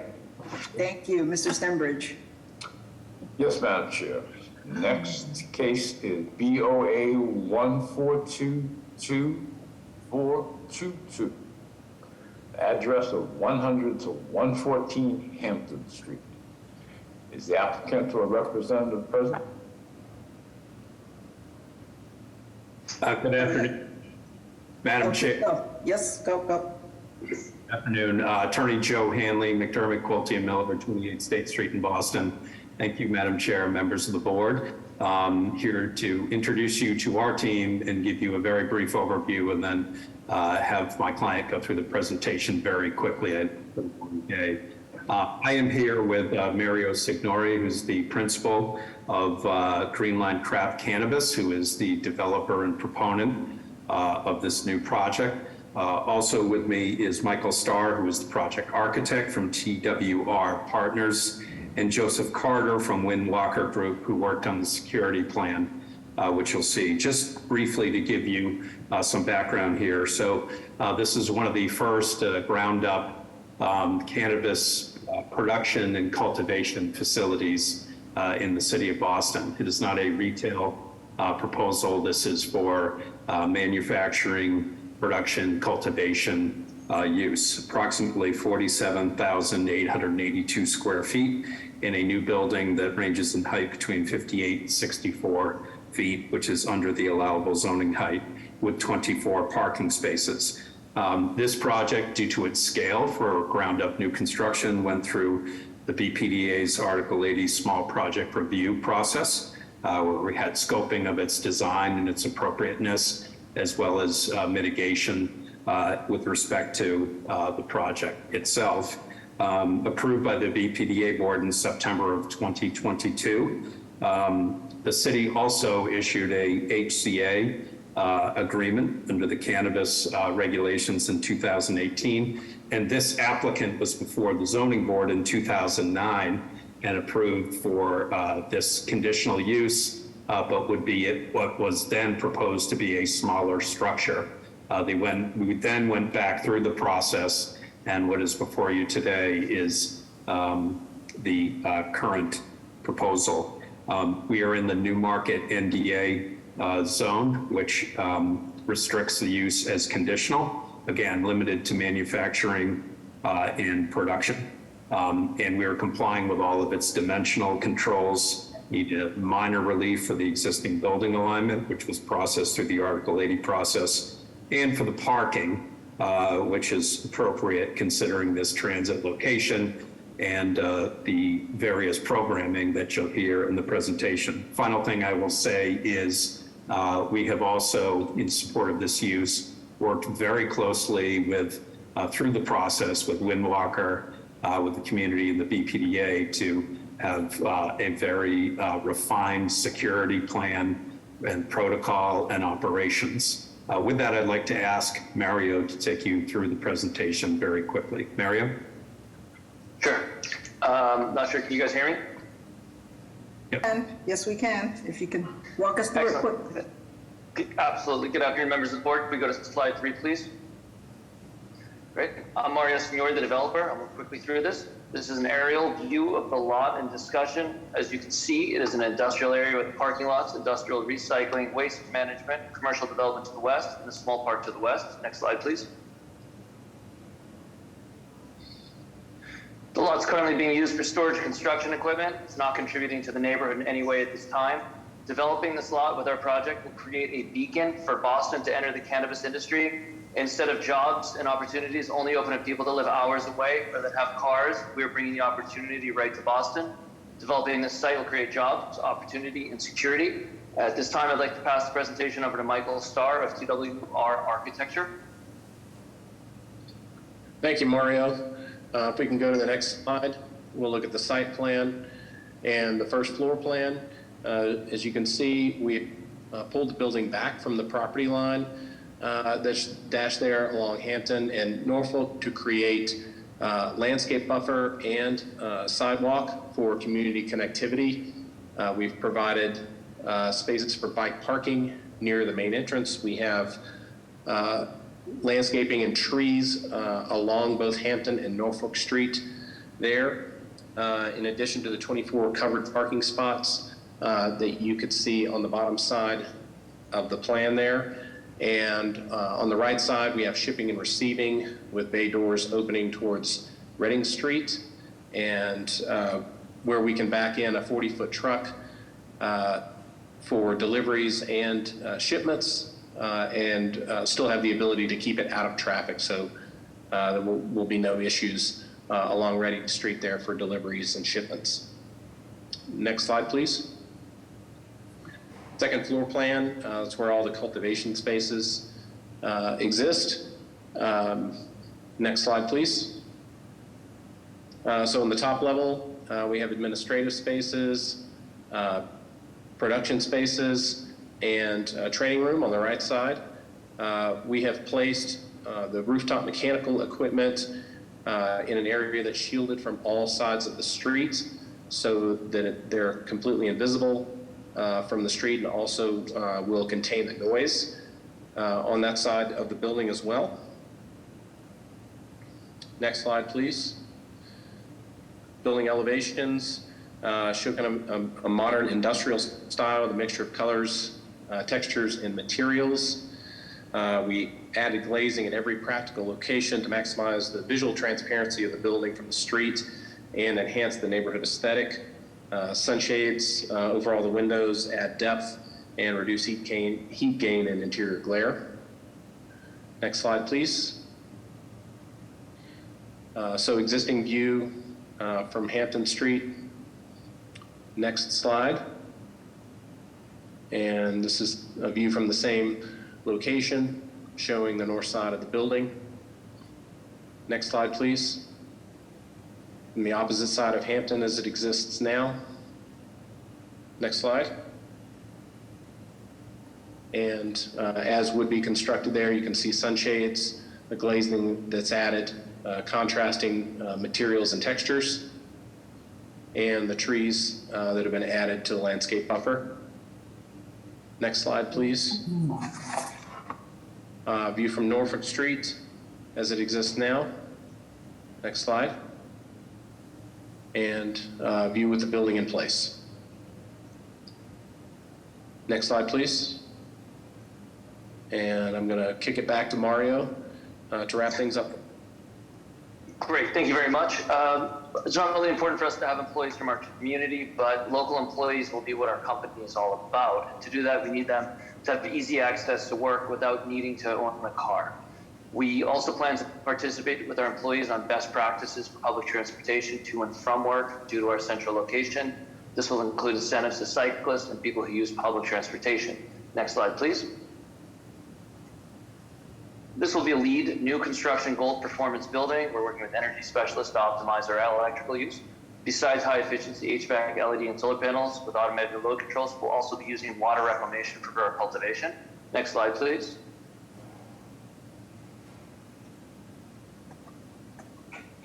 Besides working with CMT from the day we break ground to hire people from the community to help build this facility, we'll be creating 50+ construction jobs. We have a commitment to hiring preferences towards people of color from the local community. We'll work with training programs like Cultivate Ed and Big Hope Project for training and expungement programs. We'll also be holding job fairs, advertising local community papers, working with local colleges, trade schools, universities, and working with everyone we can to make our search for a diverse workforce prolific. We'll work with Newmarket Business Improvement District for additional area cleanups, needle patrols, and security. And a lot of these jobs I'm talking about are going to be available to people with no prior cannabis experience. We'll create transferable jobs with livable wages. In addition to this, we've identified Black service contractors for our steelwork, painting, landscaping, pest control, and waste removal. Next slide, please. Sorry if I'm going too fast. It'll be time for questions at the end. I just know everyone's really tired.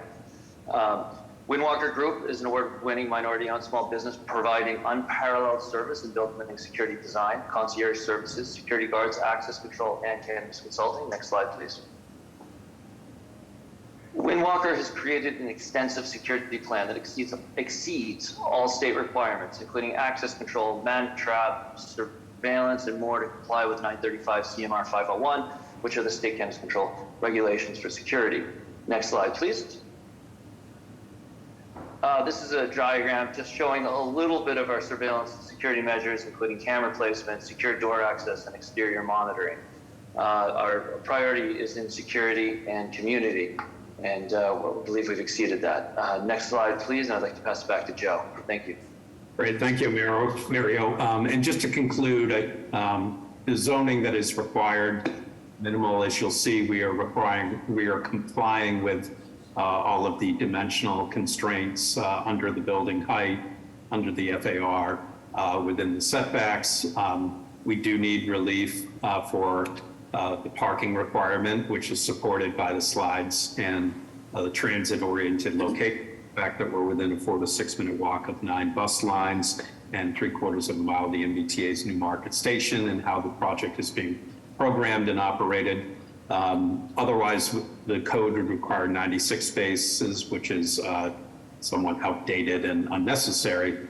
With respect to the use, conditional use, again, approved by the board back in 2019, but also in support of this specific request, consistent with the NDA's purpose for job creation in the Newmarket sub-district, and also supported by the very proper, detailed, and developed security plans and operations that is the result of this extensive process through the Article 80 process. And finally, the existing building alignment. There are no structures that are significant there today. So we work closely with the BPDA through that process to assure that our new building alignment was consistent with that of the character and the context of the surrounding area. Thank you. Thank you. All right, I know it's a long day, but are there any questions from the board? Yes, Madam Chair. Yes, sir. This looks very nice. In terms of the jobs, if I saw correctly, it would be up to 100 jobs. Would those be full-time, part-time, mixture of both? So. Combination of everything, sir. There will be hybrid jobs, remote marketing, working. There will be people who come to the site every day, 7 days a week. But there's a combination of cultivation, manufacturing, marketing, wholesaling jobs. Yes. Thank you. And just to confirm, this is production and cultivation only, no sales. Correct. Correct. When I say sales, it's wholesale. Not retail. Retail. Yeah. Okay. And that also sort of helps to drive the job incubator, if you will. Not that retail isn't important, but certain production and manufacturing, an array of opportunities for employment and advancement. Thank you. And excuse me, Madam Chair, just to note that we do have letters of support from the Orchard Gardens Resident Association, the New Market Business Association, and 2 local businesses. Thank you. Any other questions from the board? Yes, Okay, Madam Chair. Your project is proposing several community benefits, especially financial contributions to programs or organizations. So the question is, when are those benefits going to be effective? When is your project going to deliver those funds to the organizations that you are making commitments? So far at this time, I've been involved with several of the organizations, but ongoing and will continue to do so. But the actual benefits from Green Line will go to the community groups that we're talking about once we become operational and we start generating revenue. But for the past 4 years, sorry. Go ahead. I was just going to say, for the past 4 years, I've been involved with multiple groups, including CMT, No Books, No Ball, Terry Walker's organization, and a few other groups just on my own in the area that haven't even been involved with Green Line, getting ready, building up the relationships, and preparing to be a part of the community. Thank you. I just wanted to make sure that there is a timeline for delivering those benefits. Yeah, Yes, it's all on paper. Yeah, so there are 2 sets of contributions here. One, we are governed and restricted by what we can do under the HCA, the host community agreement with the city, which was signed in 2018. So 3% of the revenue is directed to, community programming, things pursuant to the HCA. In addition to that, there's another $200,000 in benefits that are being paid related to the project itself through the Article 80 development process, and that's in the board memo, but it includes intersection improvements to Hamden Street and Norfolk Ave, also includes a blue bike contribution, which again mitigates parking variance. Thank you. I just wanted to know if there is a timeline, if there is a date for the project to start making those contributions. And there's also parks contributions too, so thank you. Okay, thank you. So let's take public testimony now.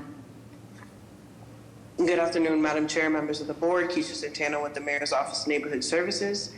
This project went through the BPDA community process, so our office didn't facilitate it, but we were informed that there was overall community support, and there were no concerns brought to our office. And at this point, we would like to defer judgment to the board. Thank you. Thank you. Any other raised hands? I have 7 raised hands, 8 raised hands. Yeah. Okay, well, we're gonna try to take 4 and go from there. Okay. Thank you. Sean, you've been unmuted. If you can state your name and address for the record, please.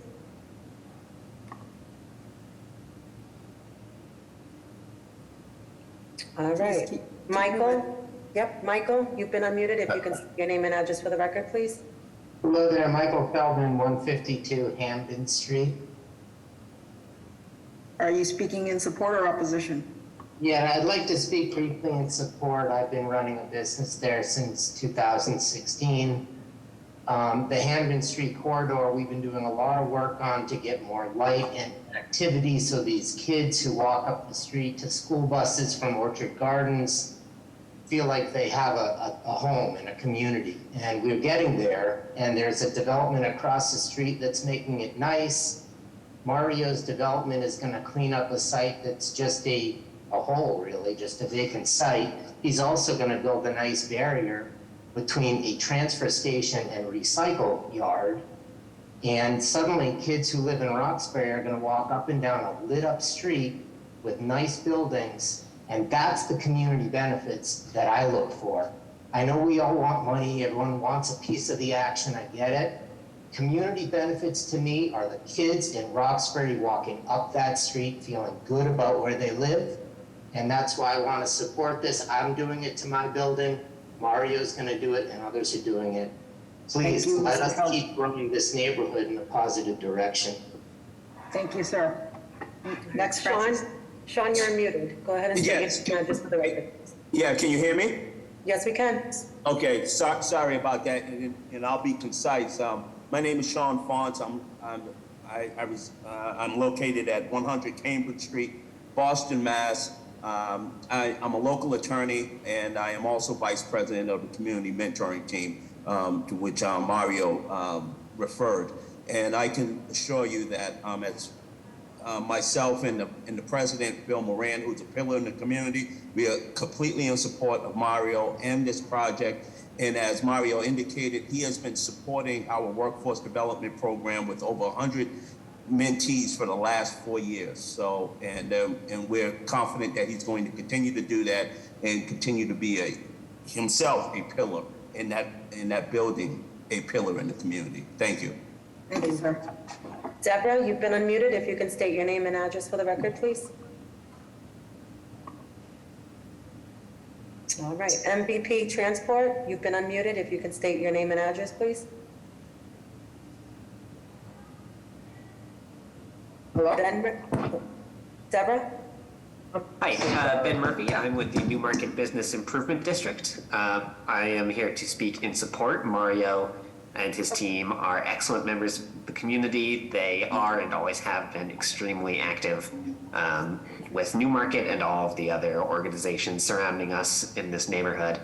We think that this is a fantastic proposal that he's put forward and support it extremely strongly. Thank you, Mr. Murphy. All right, Deborah, you're unmuted. Go ahead and state your name and address for the record, please. Thank you. Yes, my name is Deborah Tennant. I live at 9 Horn Way in Jamaica Plain. I give full support to this project, and I believe that Mario will continue to do what he states he'll do. Thank you, Ms. Tennant. With that, any other questions from the board? If not, may I have a motion? Motion to approve. Second. Mr. Shepherd? Yes. Mr. Valencia? Yes. Mr. Stenbridge? Yes. Mr. Collins? Yes. Ms. Pinato? Yes. Ms. Olivier? Yes. The chair votes yes, motion carries. Good luck. Thank you. Next case is BOA 1409593. The address being 744 to 746 East 8th Street. Is the applicant or a representative present? Good afternoon. My name is Attorney Sean Regan of McDermott Quilty Miller with the business address of 28 State Street, here on behalf of the applicant James Kingston. The proposal before you today seeks to improve the pre-existing structure that you see here, which consisted of 2 units and 5 bedrooms and a height of 2 stories or 26 feet and 3 inches. The improvements include a 3rd floor addition, which will result in a structure consisting of 2 units, 6 bedrooms, and a height of 3 stories or 36 feet and 1 inch. The 3rd floor addition consists of a master bedroom for the top unit with an ensuite bathroom and a small front porch.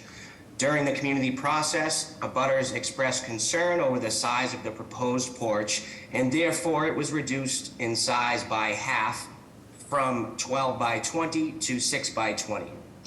Our requests for relief include 3 instances under South Boston's unique roof structure restriction section 6829, which require conditional approval for any proposal that alters an existing roof line. The 2 remaining requests for relief under Article 68, Section 8 for open space and rear yard are both existing nonconformities. We would also like to note here that we are height and FAR compliant. And while we do not require relief for extending living space into the basement by way of bedrooms, we are cognizant of the sensitivities around them that this board has had, and therefore we worked hard to ensure that the proposal remains consistent with the BPDA recommendation, and we have designed the bedrooms to comply with Massachusetts Building Code. Each bedroom will have code compliant egress, 8-foot ceilings, and approximately 6 windows spread across that have sills no more than 44 inches above the floor. And last, for the record, I will note that we submitted a number of letters of support from immediate abutters. Thank you. Thank you, Mr. Regan. Any questions from the board? Okay, hearing none, may I have public testimony? Yes, Madam Chair, members of the board, Connor Newman with the Mayor's Office of Neighborhood Services. At this time, the Mayor's Office likes to defer to the judgment of this board. Our office held an abutters meeting on December 7th of 2022. It was very well attended with a number of abutters present. We heard some abutters in support and some in opposition. The applicant forwarded us 18 letters of support, which the board should have access to as well. We also understand that the City Point Neighborhood Association voted to oppose this proposal, as they do with all roof decks. With that, we defer to the judgment of the board at this time. Thank you. Hi, Madam of the Chair, members of the board, Ana Calderon from Council President Flink's office. The councilor would like to go on record in support while acknowledging there is both support and opposition in the community and with the civic group. While Council President Flink remains opposed to roof deck proposals due to the quality of life issues that have arisen for years in terms of loud parties and trash removal issues, he viewed this proposal as more of a front deck due to the third floor addition with the project. Moreover, the proponent subsequently decreased the size of the roof deck in half upon community feedback to help alleviate long-standing neighborhood concerns. Council Flynn supports based on this compromise and his view that this is more of a front deck proposal due to the addition. Should the proponent come forward with plans to expand in the future, the councilor will oppose at that time. Thank you. Thank you, Anna. Any other raised hands? Madam Chair, members of the board, Paul Sullivan, City Council at Large, Michael Flaherty. Echoing the sentiments of Council Flynn's office, as well as recognizing the communal efforts that went into drafting the original Article 68. The councilor would like to go on record in support. There are projects that do have merit, even if there are violations in Article 68.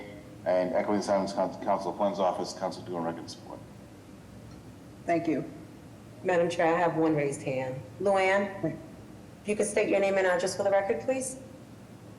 Yes, good afternoon. My name is Luann O'Connor, President of the City Point Neighborhood Association. I do want to go on record stating that City Point does not oppose all roof decks. We oppose roof decks that do not fit into the neighborhood. So with that, the City Point Neighborhood Association had the proponent come in. He presented well. I do want to give credit that he did scale back the roof deck. It's being referred to as a porch. It's not a porch. It's on the roof. It's a roof deck. And I would have rather had seen the proponent come back to put on a full third-story addition versus a bedroom with a bathroom and this particular roof deck. Unfortunately, it appears that can't happen because there are windows in the direct building beside it, which is about 12 inches away from this existing building. So with that said, we are in fact opposing it because, as some of the abutters had said and some of the members have voted, that particular room can easily have a kitchen put into it and turn into a party room on the roof deck. So that's where we stand. Thank you. Thank you. Okay, and BPDA's recommendation is approval with provisos that plans be submitted to agency for design review, that no building code relief be granted, with attention to maintaining consistency with character of original building elements. With that, may I have a motion? Motion to approve with BPDA design review. I need you to repeat some of these provisos. Sure. That no building code relief be granted, and with attention to maintaining consistency with character of original building elements. Thank you. That's my motion. There you go. May I have a second? Second. Thank you. Mr. Shepherd. Yes. All right. Mr. Valencia. Yes. Mr. Stenbridge. Yes, and just to note that we do have those letters of support that the Office of Neighborhood Services referred to. Thank you. Mr. Collins. Yes. Mr. Panado. Ms. Panado. Yes. Sorry. Long day. Ms. Olivier. Yes. All right. The chair also votes yes. Motion carries. Thank you all. Have a great day. Next, we have case BOA 1433590, an address of 55 to 57 Hudson Street. is the applicant or representative for that person present? Yes, this is Yes, Peter Muckenbeck. good afternoon, Madam Chair, members of the board. I'm Peter Kohansky from Goulston and Stores, 400 Atlantic Avenue in Boston, representing our client, the Asian Community Development Corporation, which is the designated developer of this 100% affordable housing project on land owned by the BPDA in Chinatown. I'm joined by Peter Muckenbeck, or ACDC, and Aaron Hodges from Stantec, the project's architect. I'll give just a brief introduction and then turn it over to Aaron. Please. I'm sorry, Madam Chair, I have to ask something for clarification. Is this the same address as 4963 Hudson Street? I missed the address that you're asking about. 4963 Hudson Street. Yes, it's a collection of parcels with a bunch of different addresses. It's also known as parcel R1 within the... Yeah, it's listed as 55 to 57 Hudson Street. That's why he's asking. Yeah, That's the right. BPA memo has the other address. That's right. Yeah, it's a collection of street addresses. Thank you. Yes, please. Briefly, please keep going. Yeah. So parcel R1 is currently a surface parking lot owned by the BPDA. It's been the subject of a community planning process for several years, which identified the site for affordable housing. The BPDA issued a request for proposals in 2021. ACDC was designated as the developer by the BPDA board in April of 2022. The project involves the creation of 110 residential units, expected to be a mix of rental units and for sale condominiums. 100% of the units will be affordable. The project also includes 17,000 square feet on the ground floor and the second floor for a new Chinatown branch of the Boston Public Library, which is going to be a tremendous resource for the neighborhood. There is no on-site parking in connection with the project. It was approved by the BPDA under large project review in December. So I just wanted to briefly mention the items of zoning relief because there are a couple of wrinkles. We require a variance for building height.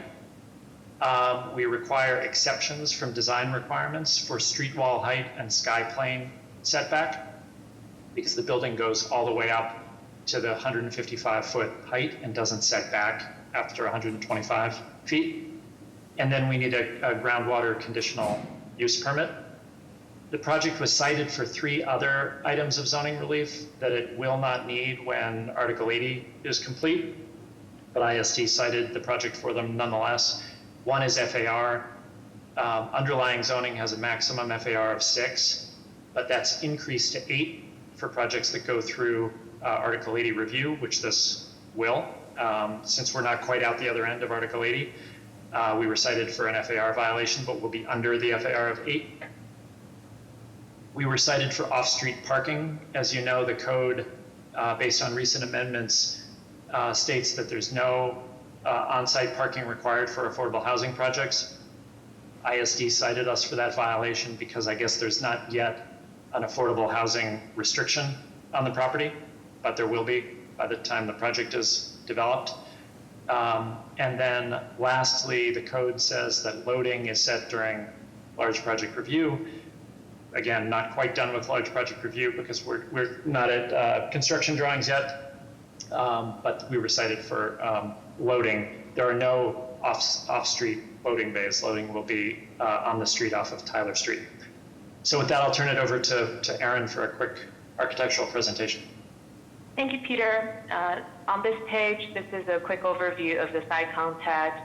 We are right in the heart of the Chinatown neighborhood, and the buildings around us is in a existing dense urban neighborhood. And on the building massing itself, it's a 12-story building. And if you go to the next page, it shows the ground floor.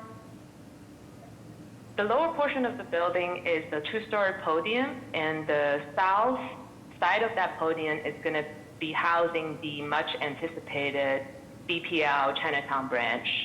And the north portion of the podium is going to be the residential lobby as well as building services. The abutting 75 Neelan Street building is the office building, and the residential upper portion of the massing is stepped back significantly from the property line to create a buffer to that building. So with the ground floor, what you can see is there is, again, a significant public realm improvement with planting, seating, and access point into the building via ramps and stairs, because we are complying with the coast flood resilience guideline to lift the building out of the floodplain. Across the street from Hudson, just slightly south, our public realm is going to connect seamlessly to the One Greenway Park, just diagonal from us. And next up, there are a few views from Hudson Street looking north at the project on page 4. The building is going to be cladded again in green and red brick. The frontage on the left side image is showing the pedestrian zone with planting, seating, and access to the programs within. Very similarly, the next page is standing now on Tyler Street looking north at the project. This is the Tyler Street frontage of the Boston Public Library, and then a few shots of the detail of the brick facade for the residential program up above. And then the next page is a really good depiction of the design concept of the project, which is taken from a Chinese poem from the 900 AD, where the author depicts his optimism while sailing down a wide river flanking by green hills during his first trip to the capital city. And with this, our vision for the project is not only to create a very elevated public realm, but also an iconic building that people in the neighborhood can identify with. With that, the last page shows you an overview of the program. Again, we're 100% affordable combination of rental and condo units, 110 units total, splitting between the 10 floors above the podium. Thank you very much. Thank you. All right. Any questions regarding the variances or anything else from the board? Madam Chair, this is Javier. I think Christian Samonelli is here to talk about. Okay. Yeah. Groundwater. Yes, please. Christian? Yes, Madam Chair, members of the board, good afternoon. Christian Simonelli, Boston Groundwater Trust, and we have both G-card letters from the applicant. Thank you. Thank you. All right. Any questions from the board? All right. Can I take public testimony?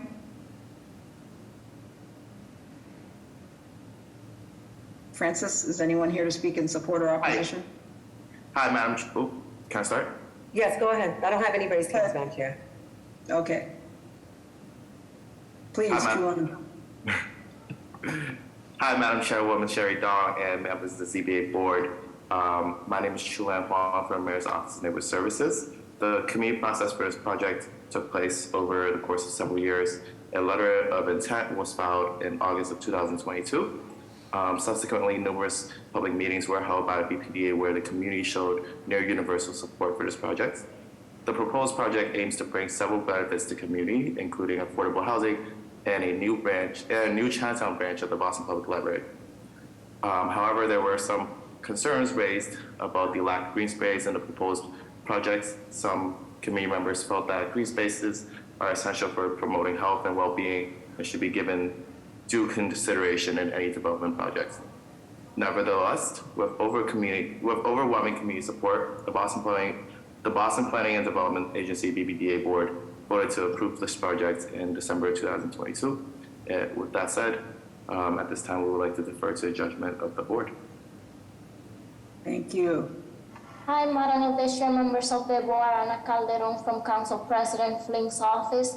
The councilor would like to go on record in support. This proposal will provide much needed affordable housing, and it will also include 1,700 square foot for the Chinatown branch of the public library on the first 2 floors of the building. This is a space that the neighborhood has been anticipating for several years. This development will also maintain the socioeconomic diversity in Chinatown by expanding the number of affordable units, thereby helping working families and neighbors of different income levels to remain in the neighborhood. It will also strengthen the cultural vibrancy of Chinatown by finally bringing basic city services and equity to this proud immigrant community in the form of a permanent branch of the public library. Thank you. Thank you. Any other testimony? Madam Chair, members of the board, Paul Sullivan, City Council at Large Michael Flaherty, echoing the sentiments of Council President Flynn's office, Council to on record in support. Thank you. Any other raised hands, Francis? Okay, all right. And I will say, as someone who myself am involved with the Chinatown community, that a branch public library has been spoken about for at least 2 decades, so more than a few years. And it's been difficult to find a home for it. This project looks to do that. With that, may I have a motion from the board? Madam Chair, I make a motion to approve the project. Second. Thank you. Mr. Shepherd? Yes. Mr. Valencia? Yes. Mr. Stenbridge? Go ahead. No, go ahead. Yes. Thank you. Mr. Collins? Yes. Ms. Panado? Yes. Ms. Olivier? Yes. The chair also votes yes, motion carries. Thank you. Thank you very much. Thank you. The next case is BOA 1390812, address being 2 Blaven Place. Is the applicant or representative present? Yes. Andrew?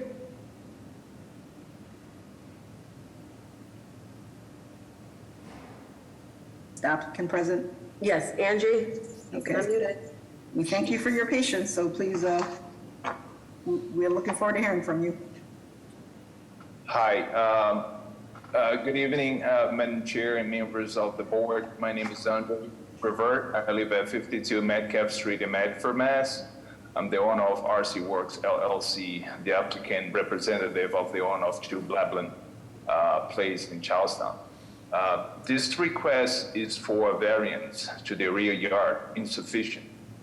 The intention is to tear down the existing small platform stairs to build and install a new decking, patio, and fencing. The deck will be 96 inches by 150 inches by 96. The deck platform made out of composite material and pressure-treated wood for the owner used. The setback requirement for my particular now compliant lot of record is 4 feet. However, I'm requesting a variance of 6 inches to the rear of the property to permit the construction of an 8-foot deck. There we will leave additional 6 inches of separation by a common fence in the common shared alley. The proposed projects involve the replacement of the fence of all sides of the property and a new fence access door. There will be an improvement for the neighborhood as a result of the overall increase of property value and to the whole neighborhood. We had no opposition for our neighbors, neither. So thank you. I'll take any questions. Thank you. Any questions from the board? Drawings are adequate. Thank you. Francis, any public testimony? Madam Chair, members of the board, Sean Breen with the Mayor's Office of Neighborhood Services. The applicant has completed the community process, and this office has received no letters of support or opposition. With that, we would defer judgment to the board. We would defer the judgment of the board, sorry. Any other testimony? Okay, hearing none, may I have a motion? Motion to approve. May I have a second? Thank you. Mr. Shepherd?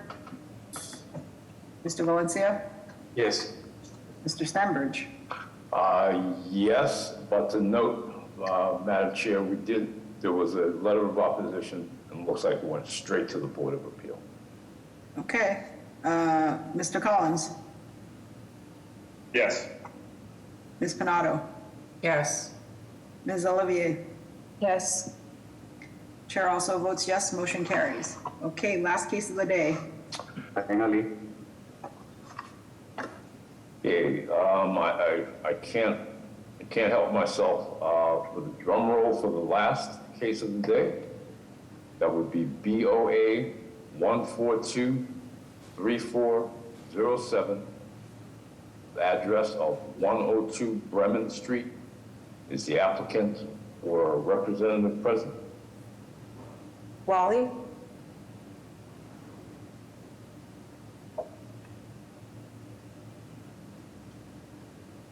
Wally, go ahead, state your name and address, please. Sorry. Go ahead and speak, I'm sorry. All right, applicant, you are the last one, so we really want to hear from you. Wally, you're unmuted. We don't hear you. Francis, can you unmute Rachel Ramos? That's his daughter, so she might be presenting. Okay.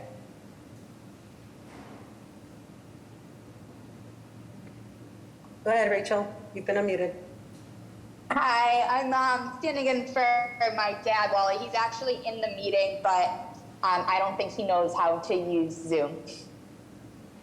That's okay. Can you present on the project? Yep, so right now, the house has always been a three-family, used as a three-family, but we actually need the permit to make it officially a three-family. All right. Any questions on the plans, Mr. Collins? Oh, the plans are adequate. The only question so when you bought it, it was existing, correct? Yes, Like so it was there's no work that needs to be done. The house has been in the family for years. So right now we are selling the house, but we need that permit saying it's actually a three-family. Each apartment is separate, and everything's separate in each place. So all the electrical, everything's separated already. So there wouldn't be any work being done. Okay. Thank you. Any other questions from the board? All right, if not, may I hear testimony? Good afternoon or good evening at this point. Madam Chair, members of the board, Natalia Benitez with the Mayor's Office of Neighborhood Services. ONS hosted an abutters meeting for this proposal on January 10th, 2023. No abutters were in attendance and our office is unaware of any concerns at this point. At this time, our office would like to defer judgment to the board. Thank you so much. Thank you. Any other raised hands, Francis? All right, hearing none, I'm going to ask for a vote, a motion. Motion to approve. I have a second. All right, I know, there are 10 seconds. Mr. Shepherd. Sorry, Mr. Shepherd? Yes. Thank you. Mr. Valencia? Yes. Okay, Mr. Stenbridge? That would be a yes. Mr. Collins? Yes. Ms. Panato? Yes. Ms. Olivier? Yes. All right, the chair votes yes, motion carries. Thank you everyone for staying on, and thank you for all the presenters for staying on. Thank you. See you Thank you. See you next time. Everyone, thank you. All right. Thank you, bye-bye. everyone. Good night. Good evening, folks.